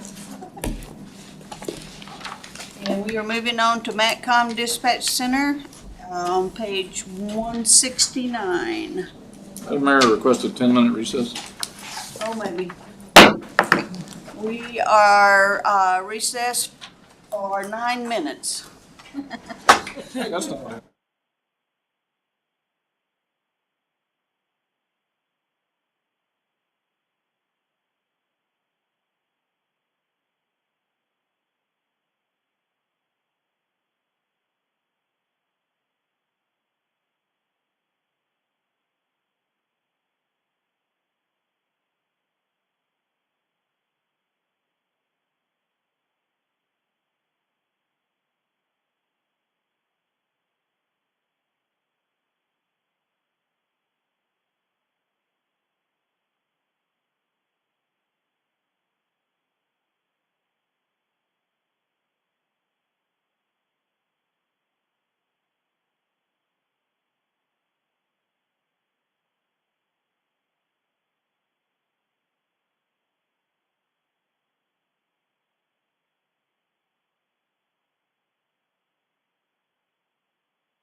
We are back.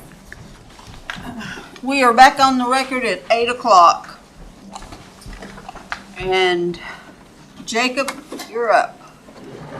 Dispatch is 169 and 172.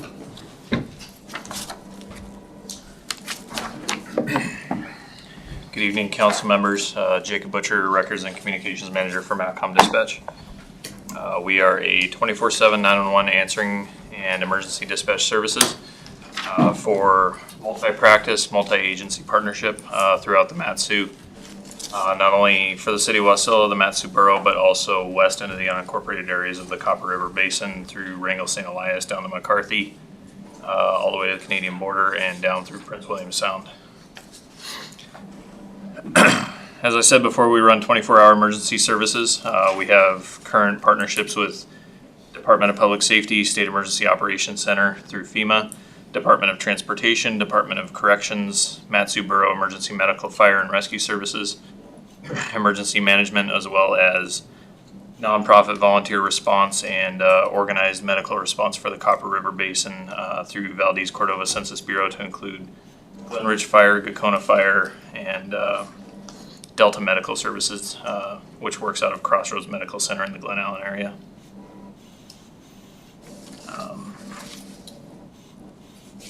Yeah, I'm here to answer any questions you guys have. And you're in expectation to get any more contracts in the coming year? I'm always open to entertain. There are usually 4 to 5 per year, different agencies and different entities that come to us. There's quite a big need for some of these places to have 24-hour phone answering and notification services, and there's not a lot of option in the state for 24/7 operations, so a lot of that stuff falls on the local dispatch centers. DOT was the one that we picked up a couple of years ago, and that was just they were looking for an entity that could update their website or make appropriate notifications after hours for avalanches, road closures, that kind of thing. And I'm more than happy to look into it, see if it's feasible, how much workload it's going to increase on our dispatch staff, and if their technologies are going to integrate well with us. So I'm always open to the discussion. And Madam Mayor, Councilman Brown, yeah. And could you just name 2 or 3 of your outstanding accomplishments? I don't have any. But to disapprove. Yeah. Over the last year, we've worked diligently to get our backup dispatch center going live. That's been a project that we've been working on for about 2.5 years. It's been massively delayed with equipment and hardware that we needed to purchase and have delivered. Working with the multitude of partners that we do with different state and municipal agencies, it can be kind of hard to navigate the right communications equipment when you're talking about emergency communications. So all of that stuff combined has led to quite a delay in that.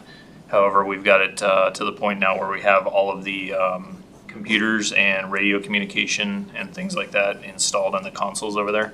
And we are looking at reworking our contract for our CAD system and voice logging recorder to get those installed over there as well. Okay, we're going to start with account 10, personnel services. Account 20, personnel services benefit. Madam Mayor? Yes. It's kind of a Troy question here. Insurance, the APDEA have a different insurance provider than the rest of us? I thought the whole city was using one of the unions. So, through the mayor to Councilman Graham, WPTA, or in this case, all of MATCOM, all of PD, it's Local 302 has stepped up through an associated agreement. However, the only difference we have here at the city is Local 341 covers its members of sports companies. That's the only difference. But the 8% is still in all contracts. Right, but for 22 and 23, it was 12%. I didn't see that on other agencies. Maybe I've been here too long and my trifocals are dirty, but. Well, Yeah, and it might be, well, so I know that there was one, if not two, employees that in the prior budgets had opted out, and so we did not budget for those, and they have now, because of the family, whatever, caused them to come back in. Thank you, sir. Okay, Madam Mayor? yes. I'm sorry, excuse me. Can I go back to account 10-30 with regard to overtime? Are these with the call takers then that you have for dispatch? Are they the ones that accumulate most of the overtime, and kind of what's the average for each staff accumulating that? That's just a lot of overtime, but I understand it's the nature of MACCOM, but I'm just wanting to kind of see what the average is. Through the mayor. I don't know that it really averages out. We go through a seniority style bid for the overtime.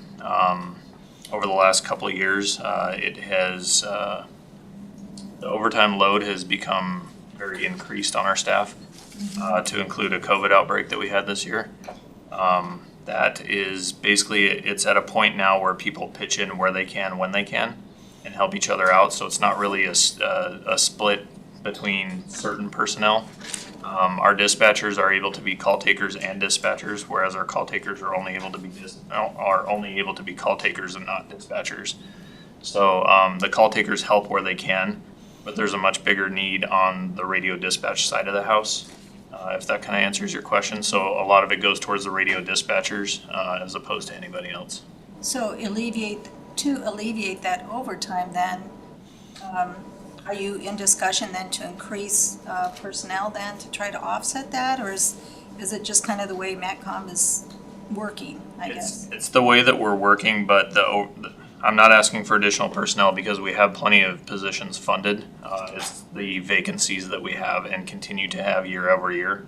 And it's not a MACCOM specific item.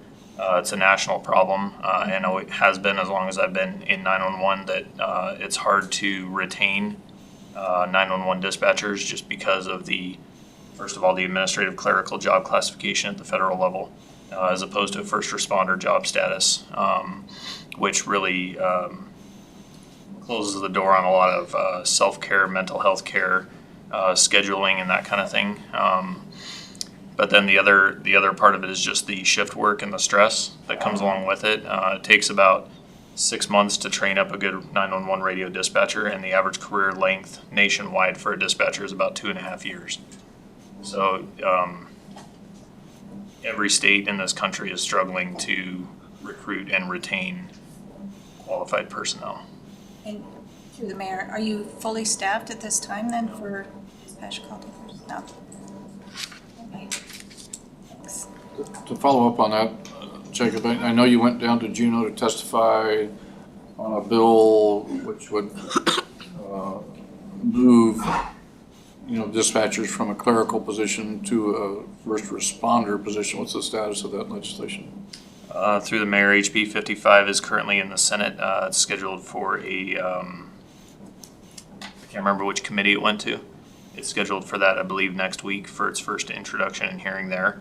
However, HB 55 has the language for police officers and firefighters only. So that was part of the discussion and meetings that I had with the legislative staff down there, as much as we could to include that. But at the same time, we're also getting countered with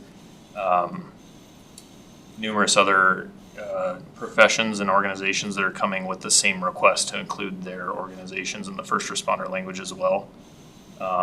So that combined with an unknown fiscal liability for the state moving forward, I don't know that that's going to go anywhere.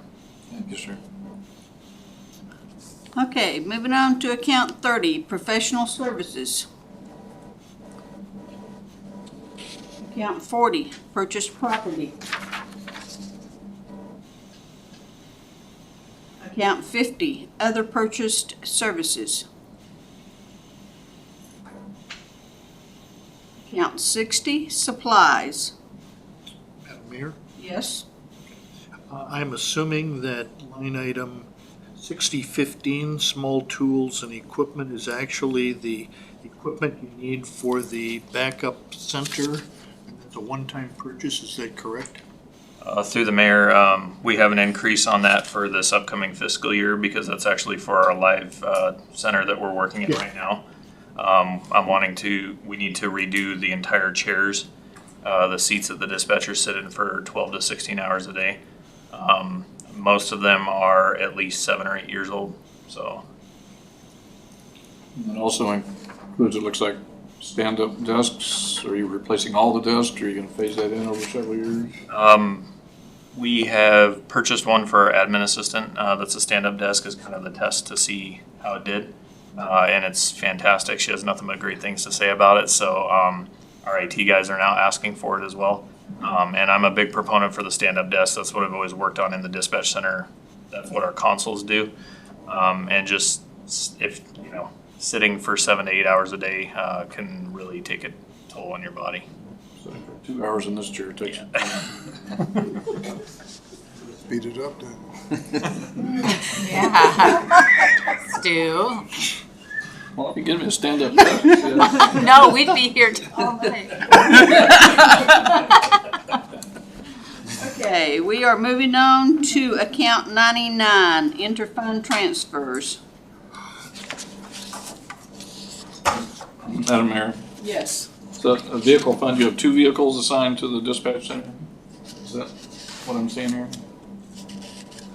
$6,000. That's just kind of an odd number. Is that 2 vehicles? Is that? So we started the interfund transfer for MATCOM when we split away from the PD.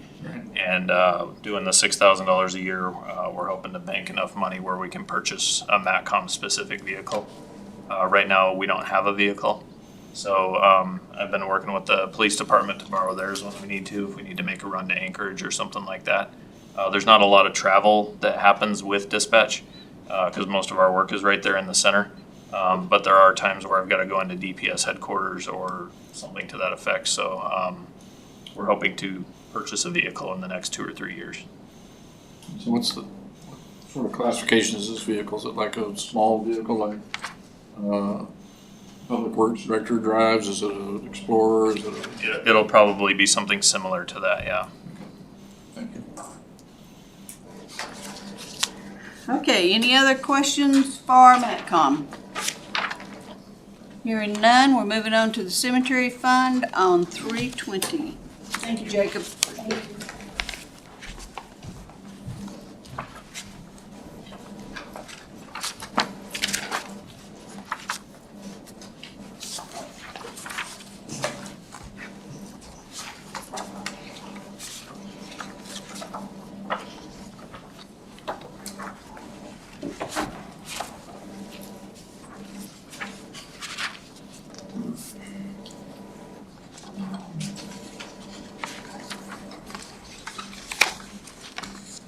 Madam Mayor, Yes. just a quick question about the cemetery fund. I know our plots, burial plots and columbarium niches used to be $1,000. Is that still the case? And then essentially a columbarium pays for itself, and then is that pretty much true? I mean, we paid $24,000 for a columbarium that has 24,000, 24 something. Through the chair to Councilmember Graham, that is correct. $1,000. Of course, we don't have any burial lots, traditional burial lots where you go in the ground. We have no more for sale. We have the niche building, if you will, 24 available, or 24 total. We have 12 left to sell, 12 of the 24. The $1,000 includes an opening, a closing, and a modest inscription. Answer your question? Yes, ma'am. And is there a capital plan to add more burial plots, or are we at capacity for the cemetery as far as burial plots go? So there's, to my knowledge, that wouldn't be, I mean, we just keep the records in the clerk's office. So to my knowledge, no plan. So who would be the planner? Is that a public works thing? Biennial, Director of Public Works, and Mayor Councilmember Graham, yes, that would fall under Public Works. We don't have plans at this time to expand. Actually, if I may, Councilmember Graham, in our code, it actually calls out there is no plan for expansion. So whenever the code was written, city council apparently didn't want to be in the cemetery business. I just looked that up the other day. So then the land available or dedicated to the cemetery is pretty much fully used, with the exception of possible expansion of columbariums. Thank you. Okay, any other questions about the cemetery fund? Hearing none, we're moving on to non-departmental, page 231.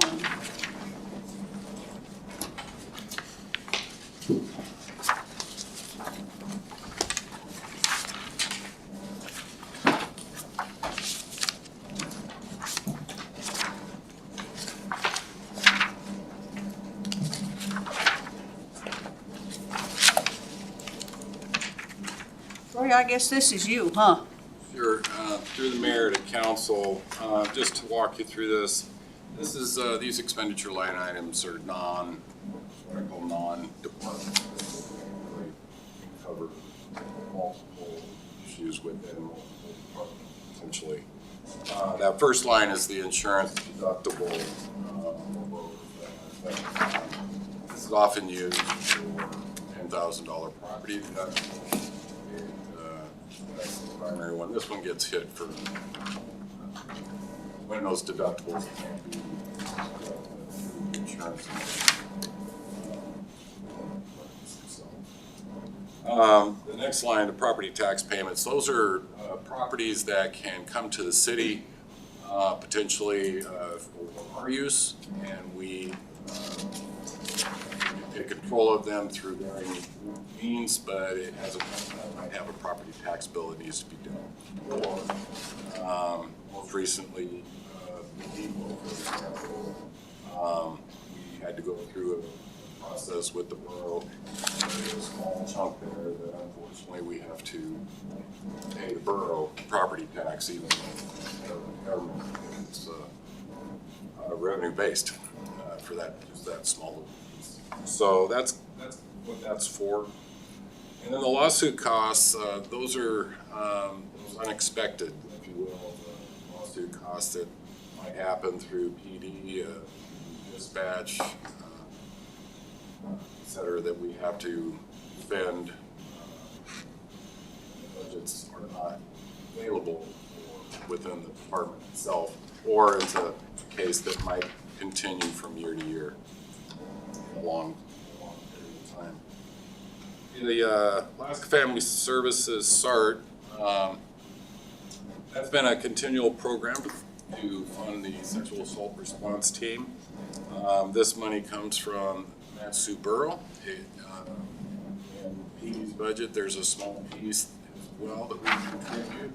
And we just most recently renewed through the school district an additional $2,500 contribution from them. All of those would go to help SART.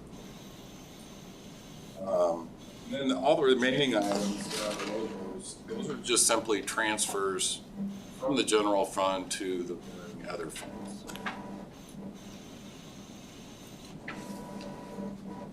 Okay, any questions for Troy?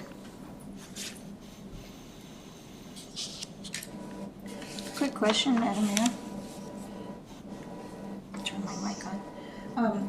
Troy, just looking at the Capital Projects Fund, difference between FY22 and 23, why the decrease in capital funds? So it really depends on the total project cost within the capital project fund itself. And so we'll be talking about that tonight, but when we talk about those projects that are strictly related to Fund 110, miscellaneous capital projects, that section is what the general fund needs to fund. And it's that, in this case, $716,000 that we're funding out of Fund 110. It's capital.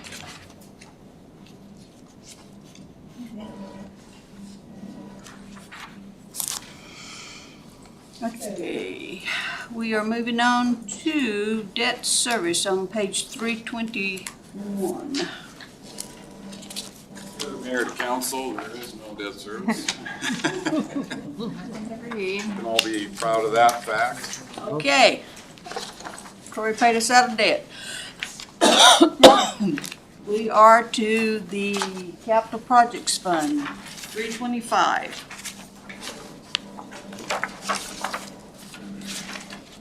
Madam Mayor, if I might, to continue with Sullivan Leonard's question on that transfer. If you look at page 326, you see a grouping there towards the bottom, and we're summarizing the projects by fund. And you'll see in 23 more the label of CIP 10. That's 716,000. Gotcha.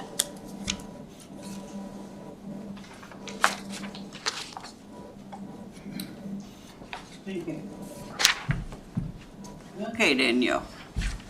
Here I am. Danielle Bischoff, Director of Public Works. We'll start with general government.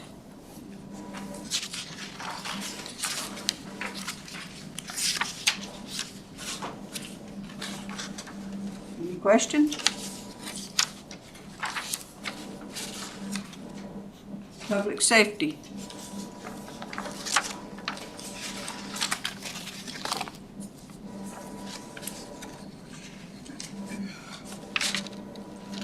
Public Works, vehicles. Madam Mayor, Yes. so the $200,000 for 23 and 24, is that just the routine stuff? Because it looks like it's up $50,000, or is that including some additional This is, equipment purchases? right, no, this is pushing for vehicles for public works. Whether it could be public works admin, water, sewer, parks. So did we add vehicles to the public works fleet then? No, but they do have an aging fleet as well, especially in the park side. And with the addition of positions there. Great, thank you. Public Works roads. Madam Mayor? Yes.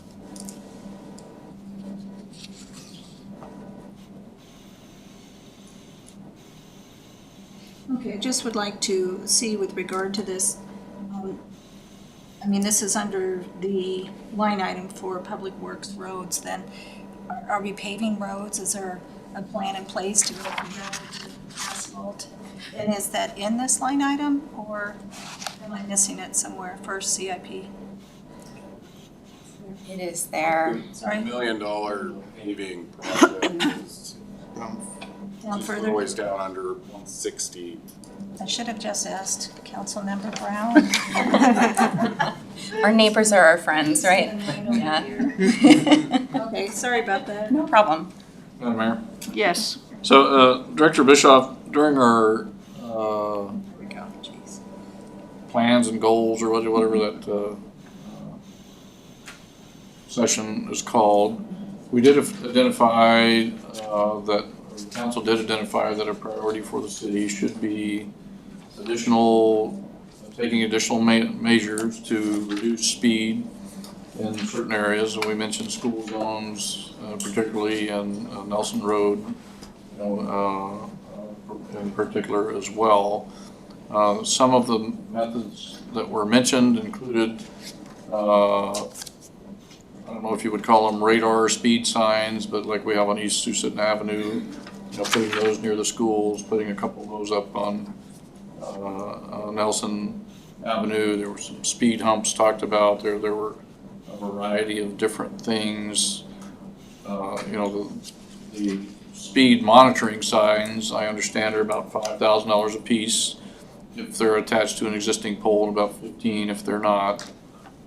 Is any of that built into this, any of that, or is that going to come from a separate appropriation, or what's your thought on this? So where that money coming, I can tell you, as, just to ease your mind, it is something that we are looking at closely in our department as to how we approach that and the right mechanism in the right location. Because that's very critical when we talk about traffic calming, is to select the right control in the right situation. So we've got some plans in the works as to what we'll be doing where, and definitely know that Nelson has been a point of interest for our community and for our council. And so we are taking a look at that and seeing what we can do. Specifically, where that money would come from, I don't think that that's right in that spot. It's again, that's a little bit of a learning curve for me, and I apologize that I don't know specifically where that would come from at this time. I can follow up on that, but we do plan to make some of those things happen and identify the appropriate fund to be taking those funds from. It sounds like Mr. Tankersley might have some additional insight on that. Yeah, through the mayor to Councilman Graham. So it really depends on the outcome of what comes up with. And if the cost to that is in excess of $10,000, more than likely it'll land inside the CIP projects through council's approval. But as of this point, 23 or 24 is not having. Does that mean then, Director Bischoff, that we're not looking at 23 or 24, that you'll come to us with a plan and then we'll fund it later? I don't expect for us to wait until that period of time, no. I will keep you apprised as we make our progress forward. It's one of the things that's on my list to talk to my deputy director about tomorrow, seeing where he's at with those plans and how we proceed those forward. But yes, it is high on our list. Thank you. Yes. Yours. Madam Mayor, Yes.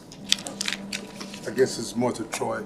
Is it allowed in the city to do interagency grants? Like if one of the options the department come up with for this speed control is to do a grant to the PD for overtime to do, is that allowable?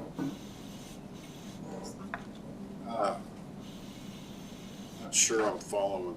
Could Public Works contract with the police department to do special hours of speed enforcement on Nelson? No, I mean, the city, we're all in the same. To move, I'm saying moving money out of Public Yeah, Works. so, well, it would just be an appropriation to the police department if that was the directive or whatever. And to speak to that a little bit more, my goal as an engineer and as the Director of Public Works is to help with our infrastructure to address those issues. Enforcement is obviously a wonderful mechanism that we have, and we sure appreciate our police department, all the work they do. However, if we're consistently seeing speeding through an area, that's an infrastructure thing that needs to be addressed, and we need to address that with engineering to the best of our ability. Okay, we're moving on to Public Works Property Maintenance.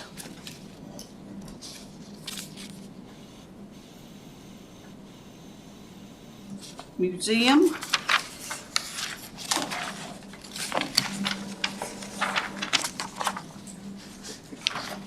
Public Works Parks. Maintenance.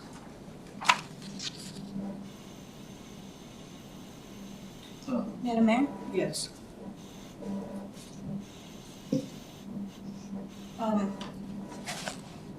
I guess I'm interested with the Idea Park improvements. I see we have a request for the upcoming budget for $25,000. What's included in that? I know we talked a little bit on that yesterday. Yeah, so to Councilmember Sullivan Leonard. So I have been speaking today. I was doing some follow-up to figure out where are our plans at? How do we prioritize this? I don't have a formal document to give you right now, but this was one of the areas of interest to figure out, so many of our folks have been holding all of this knowledge in their head, and they know where all of the effort needs to go. And so I'd like to get that in a more formalized way to you. However, at this time for Idea Park, some of the highest priorities for this upcoming year. For Wonderland, we're looking at a phased approach to address our playground there. We have a fence that the first phase is we'll be looking at replacing the fence around Wonderland. We'll be expanding the fence out a little bit to incorporate some additional seating area for our parents so that they've got a place to sit. I'm a parent, I like to sit down sometimes. So we'll be able to do that. And we're, the bid that we have right now for that, the quote is about at $17,000. The other thing that we have is upcoming, we will have an assessment being done of Wonderland. So we've got someone who has that specialized knowledge to come in and take a look, figure out where our highest priority needs to be, and figure out our phased approach for replacement of our playground equipment there at Wonderland Park. Then we have some paving that needs to occur. There are certain areas that are still unpaved, and we'd like to create that connectivity. And then in the, let's see, going through my list here. We have a fence that is in need of some maintenance. It's not, it's lower on the priority list, and I don't anticipate that we'll get to it this year, but we do intend to go ahead and clean it up and figure out exactly what sort of effort moving forward, if it's replacement, if it's repair. In the future, having these additional folks on our parks crew will help us maintain these things better, so that we can get away from replacement and we can just make it more of a repair, and it's, that's what we want to see. Yeah. I have an interest with the tennis courts. Yes. And I know we've talked about that. Is that what you're going to say? That's on my list here too. Yep. And so, so we do have that, we have submitted that grant application, and we are anticipating that money coming in. And there will be a matching amount. And so I believe that this is the appropriate spot for that funding for the matching to come through. So, And if I'm wrong on any of this, Troy's going to correct me. just to follow up, Madam Mayor, is there enough money then in that line item to help cover for the fence and paving, and then also for tennis courts? There's not enough to cover all of it. I think that, as I started looking at these numbers later today, and I think that, again, what our efforts always will be to do is to look for grants where we can get matching funding. And so we've not explored that option yet for diving deeper into what we might be able to get for helping with some funds on the fencing around Wonderland. Sunrise Rotary had approached us and asking if they can be a part of that, and they were looking at more of a manpower operation, and we said, hey, what other support might we be able to tap into there, and how can we best utilize these community relations to maximize these dollars? Okay, very good. Yeah, and the other one, just to also throw it out there for Idita Park, is that we do need to do upgrades, and we need to figure out exactly the right mechanism again for the garden beds at the Honor Garden. We've got a plan in place that we've got aging beds there, and they're currently wood. We'd like to replace them with a concrete and something that looks nice, and it'll be easier to maintain for the future, and it'll be a clean look. I intend to be speaking with our veterans to make sure that, again, we have that community connection and we're not just doing this standing alone. And it'll also be, I'm excited about those garden beds as well, because I think that we can have a really clean look with some wonderful flowers that are also easier for our staff to maintain from a reaching standpoint for the flower beds and weeding. Madam Mayor, Yes, sir. Councilman Brown, did you add into the budget, have you taken into consideration the new Constitution of monuments that was put up last fall? Is there a plan to maintain that and keep it in top shape? Yeah, so our Charters of Freedom are just a wonderful addition that we have out there, and it's really incredible that people reach out to the city of Wasilla and want to see those things here. It will be part of our normal park maintenance to be over there and to keep up with that through our staffing. Yes. And I guess I was looking not as a byproduct when we get chance, but a priority. Yes, sir. Yes, absolutely. Mayor? Yes. So, Danielle, we talked a little bit yesterday, I think, about vandalism to the city-owned latrine facilities at the different Yes, sir. parks. Is there any plan on looking at ways to upgrade the interiors so they're less prone to vandalism, take advantage of newer technology. I mean, those vaults are more than just a couple years old. Technology has certainly changed. Is any of that built into this? Or? That's not built into this here. A lot of the vandalism that we're seeing right now is to the exterior because we do have them locked overnight, and that's why part of the reason why they are locked overnight. My understanding is that, as Mr. Follett was saying last night, is that some of the vandalism that we're seeing is to those, the faucets and those types of things. So it's not necessarily the underlying components, it's more the front facing and what people can get their hands on.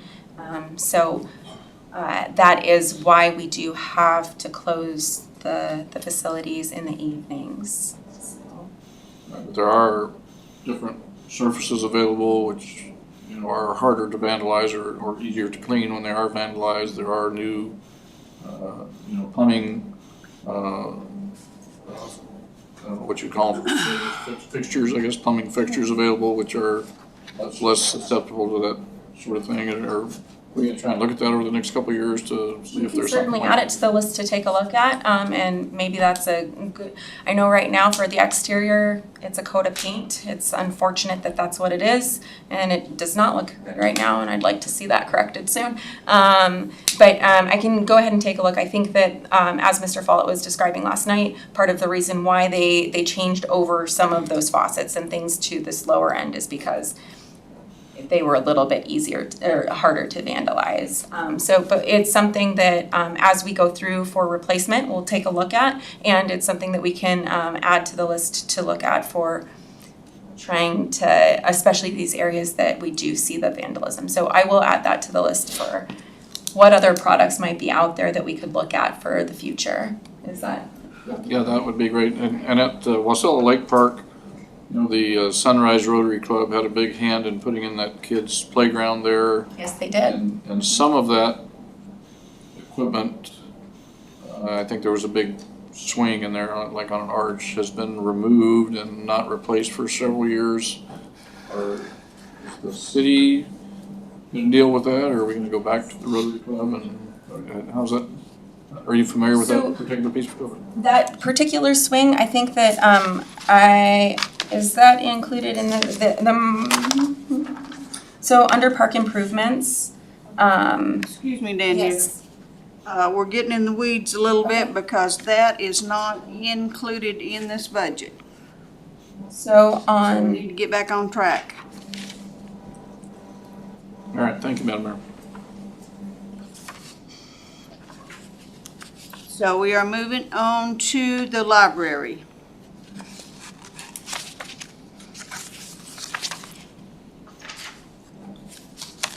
And sewer.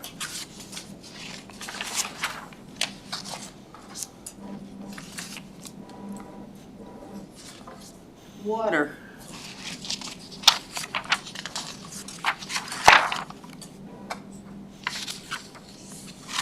The airport.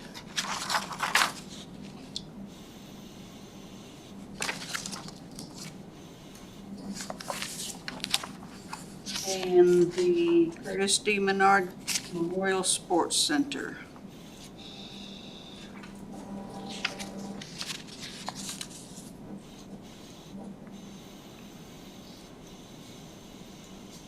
Does anybody have any questions? Madam Mayor? Sir? So I noticed in the Public Works Maintenance section, we had an item for train station improvements with an expenditure of $500,000 last year, which I assume then is the moving of the train station to its existing place. Is that correct? So, Councilmember Johnson, I saw that as well, and I was not specifically familiar with where that money went this past year. I do have discussions in place. In 2 weeks, I'll be having some discussions with the railroad to discuss the crossings more in depth that we have and the forecasted ones for the future. Right. Troy, do you know where that went or no? I don't know offhand. Through the mayor. So this is an ongoing project, obviously. We We still have about 457,000 encumbered funds for this project. So there's about 119,000. But it is an ongoing project. And that would be to extend it so that the passengers could actually use the. That's my understanding, but I'd have to actually look at it. Thank you. No more questions. Okay, thank you.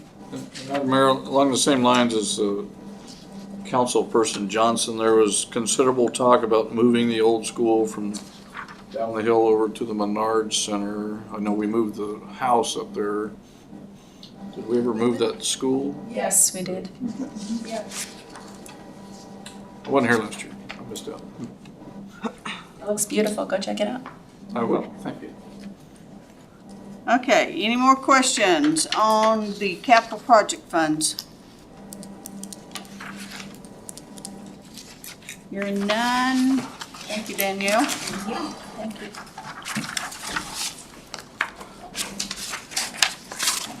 And Mr. Graham, you're free to go and talk with Danielle about whatever in her office. I'm a free man. You're a free man. But he's not cheap. No, no. But I am easy. Okay. I need a motion to come out of committee of the whole. Councilman Johnson. Councilman Brown, second. It's been moved by Councilmember Johnson and seconded by Councilmember Brown to exit committee of the whole. Is there objection to the motion? Hearing none, the motion is approved. We are now at audience comments. And seeing nobody. So, we are now at mayor, clerk, and council comments. Please keep your closing remarks limited to 3 minutes. Madam Clerk. Thank you, Madam Mayor. So it looks like we're finished with our department presentation. So if there's no objection from the body, I'm going to cancel the tentative special meeting we had for Monday, the 18th. Thumbs up from everybody. So just to recap real quick, budget process, regular meeting, April 25th is our first public hearing on the budget. The mayor will open the public hearing. She won't close it. We're going to continue that to the 27th. On the 27th, if there's any public testimony, we'll continue to take that. At that point in time, the mayor, I anticipate her closing the public hearing. Motion to adopt ordinance serial number 2222 would be in order on the floor. And then at that point, amendments are in order. We have numerous special meetings scheduled to deal with the budget because meetings are a lot easier to cancel than to schedule. So I gave you guys lots of room.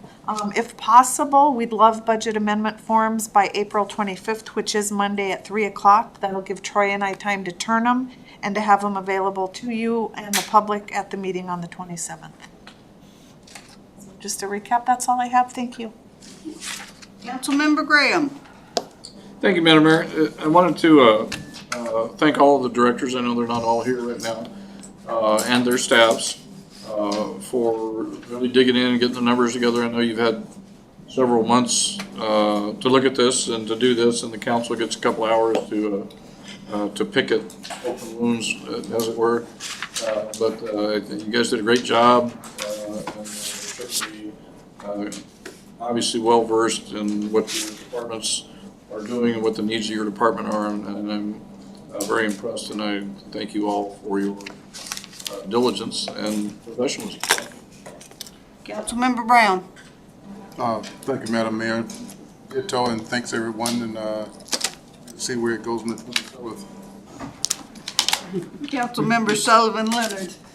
Thank you, Madam Mayor. I just want to commend the directors and our finance director for putting together a really great budget. And honestly, I've been on council off and on for many years, and this is probably the best budget presentation I've seen in many years. And I haven't been on council for what, 5.5, 6 years or so. But honestly, you know, Chief Long, you know this department inside and out, and it really shows. Mr. Bell, Biennial, everyone. I mean, truly, thank you very much. And that's it. And thank you, Madam Mayor. Yeah, thanks. Councilmember Velock. I too want to thank everyone, directors. In my past life, I did multi-million-dollar budgets year after year, and it seems like budget time's just always here. It's like, oh, I just finished one. And so I do know the work and the stress and just getting things through, hoping things get through. When you understand it totally, and then, you know, you have people like Stu. No, just kidding. But anyway, yes, I do know how much work goes into it, and it is appreciated. Thank you. Thank you, Madam Mayor. Councilmember Johnson. Yeah, again, thank you, staff, for the good reports that you did put together. It's attested to by the actual number of errors that we actually found, which were very, very minimal. So with that in mind, that was a very good job. Thank you. No further comment. Councilmember Rubio. Definitely want to piggyback what everyone's saying. It was awesome, laid out for my first time. I definitely understood everything and thought out.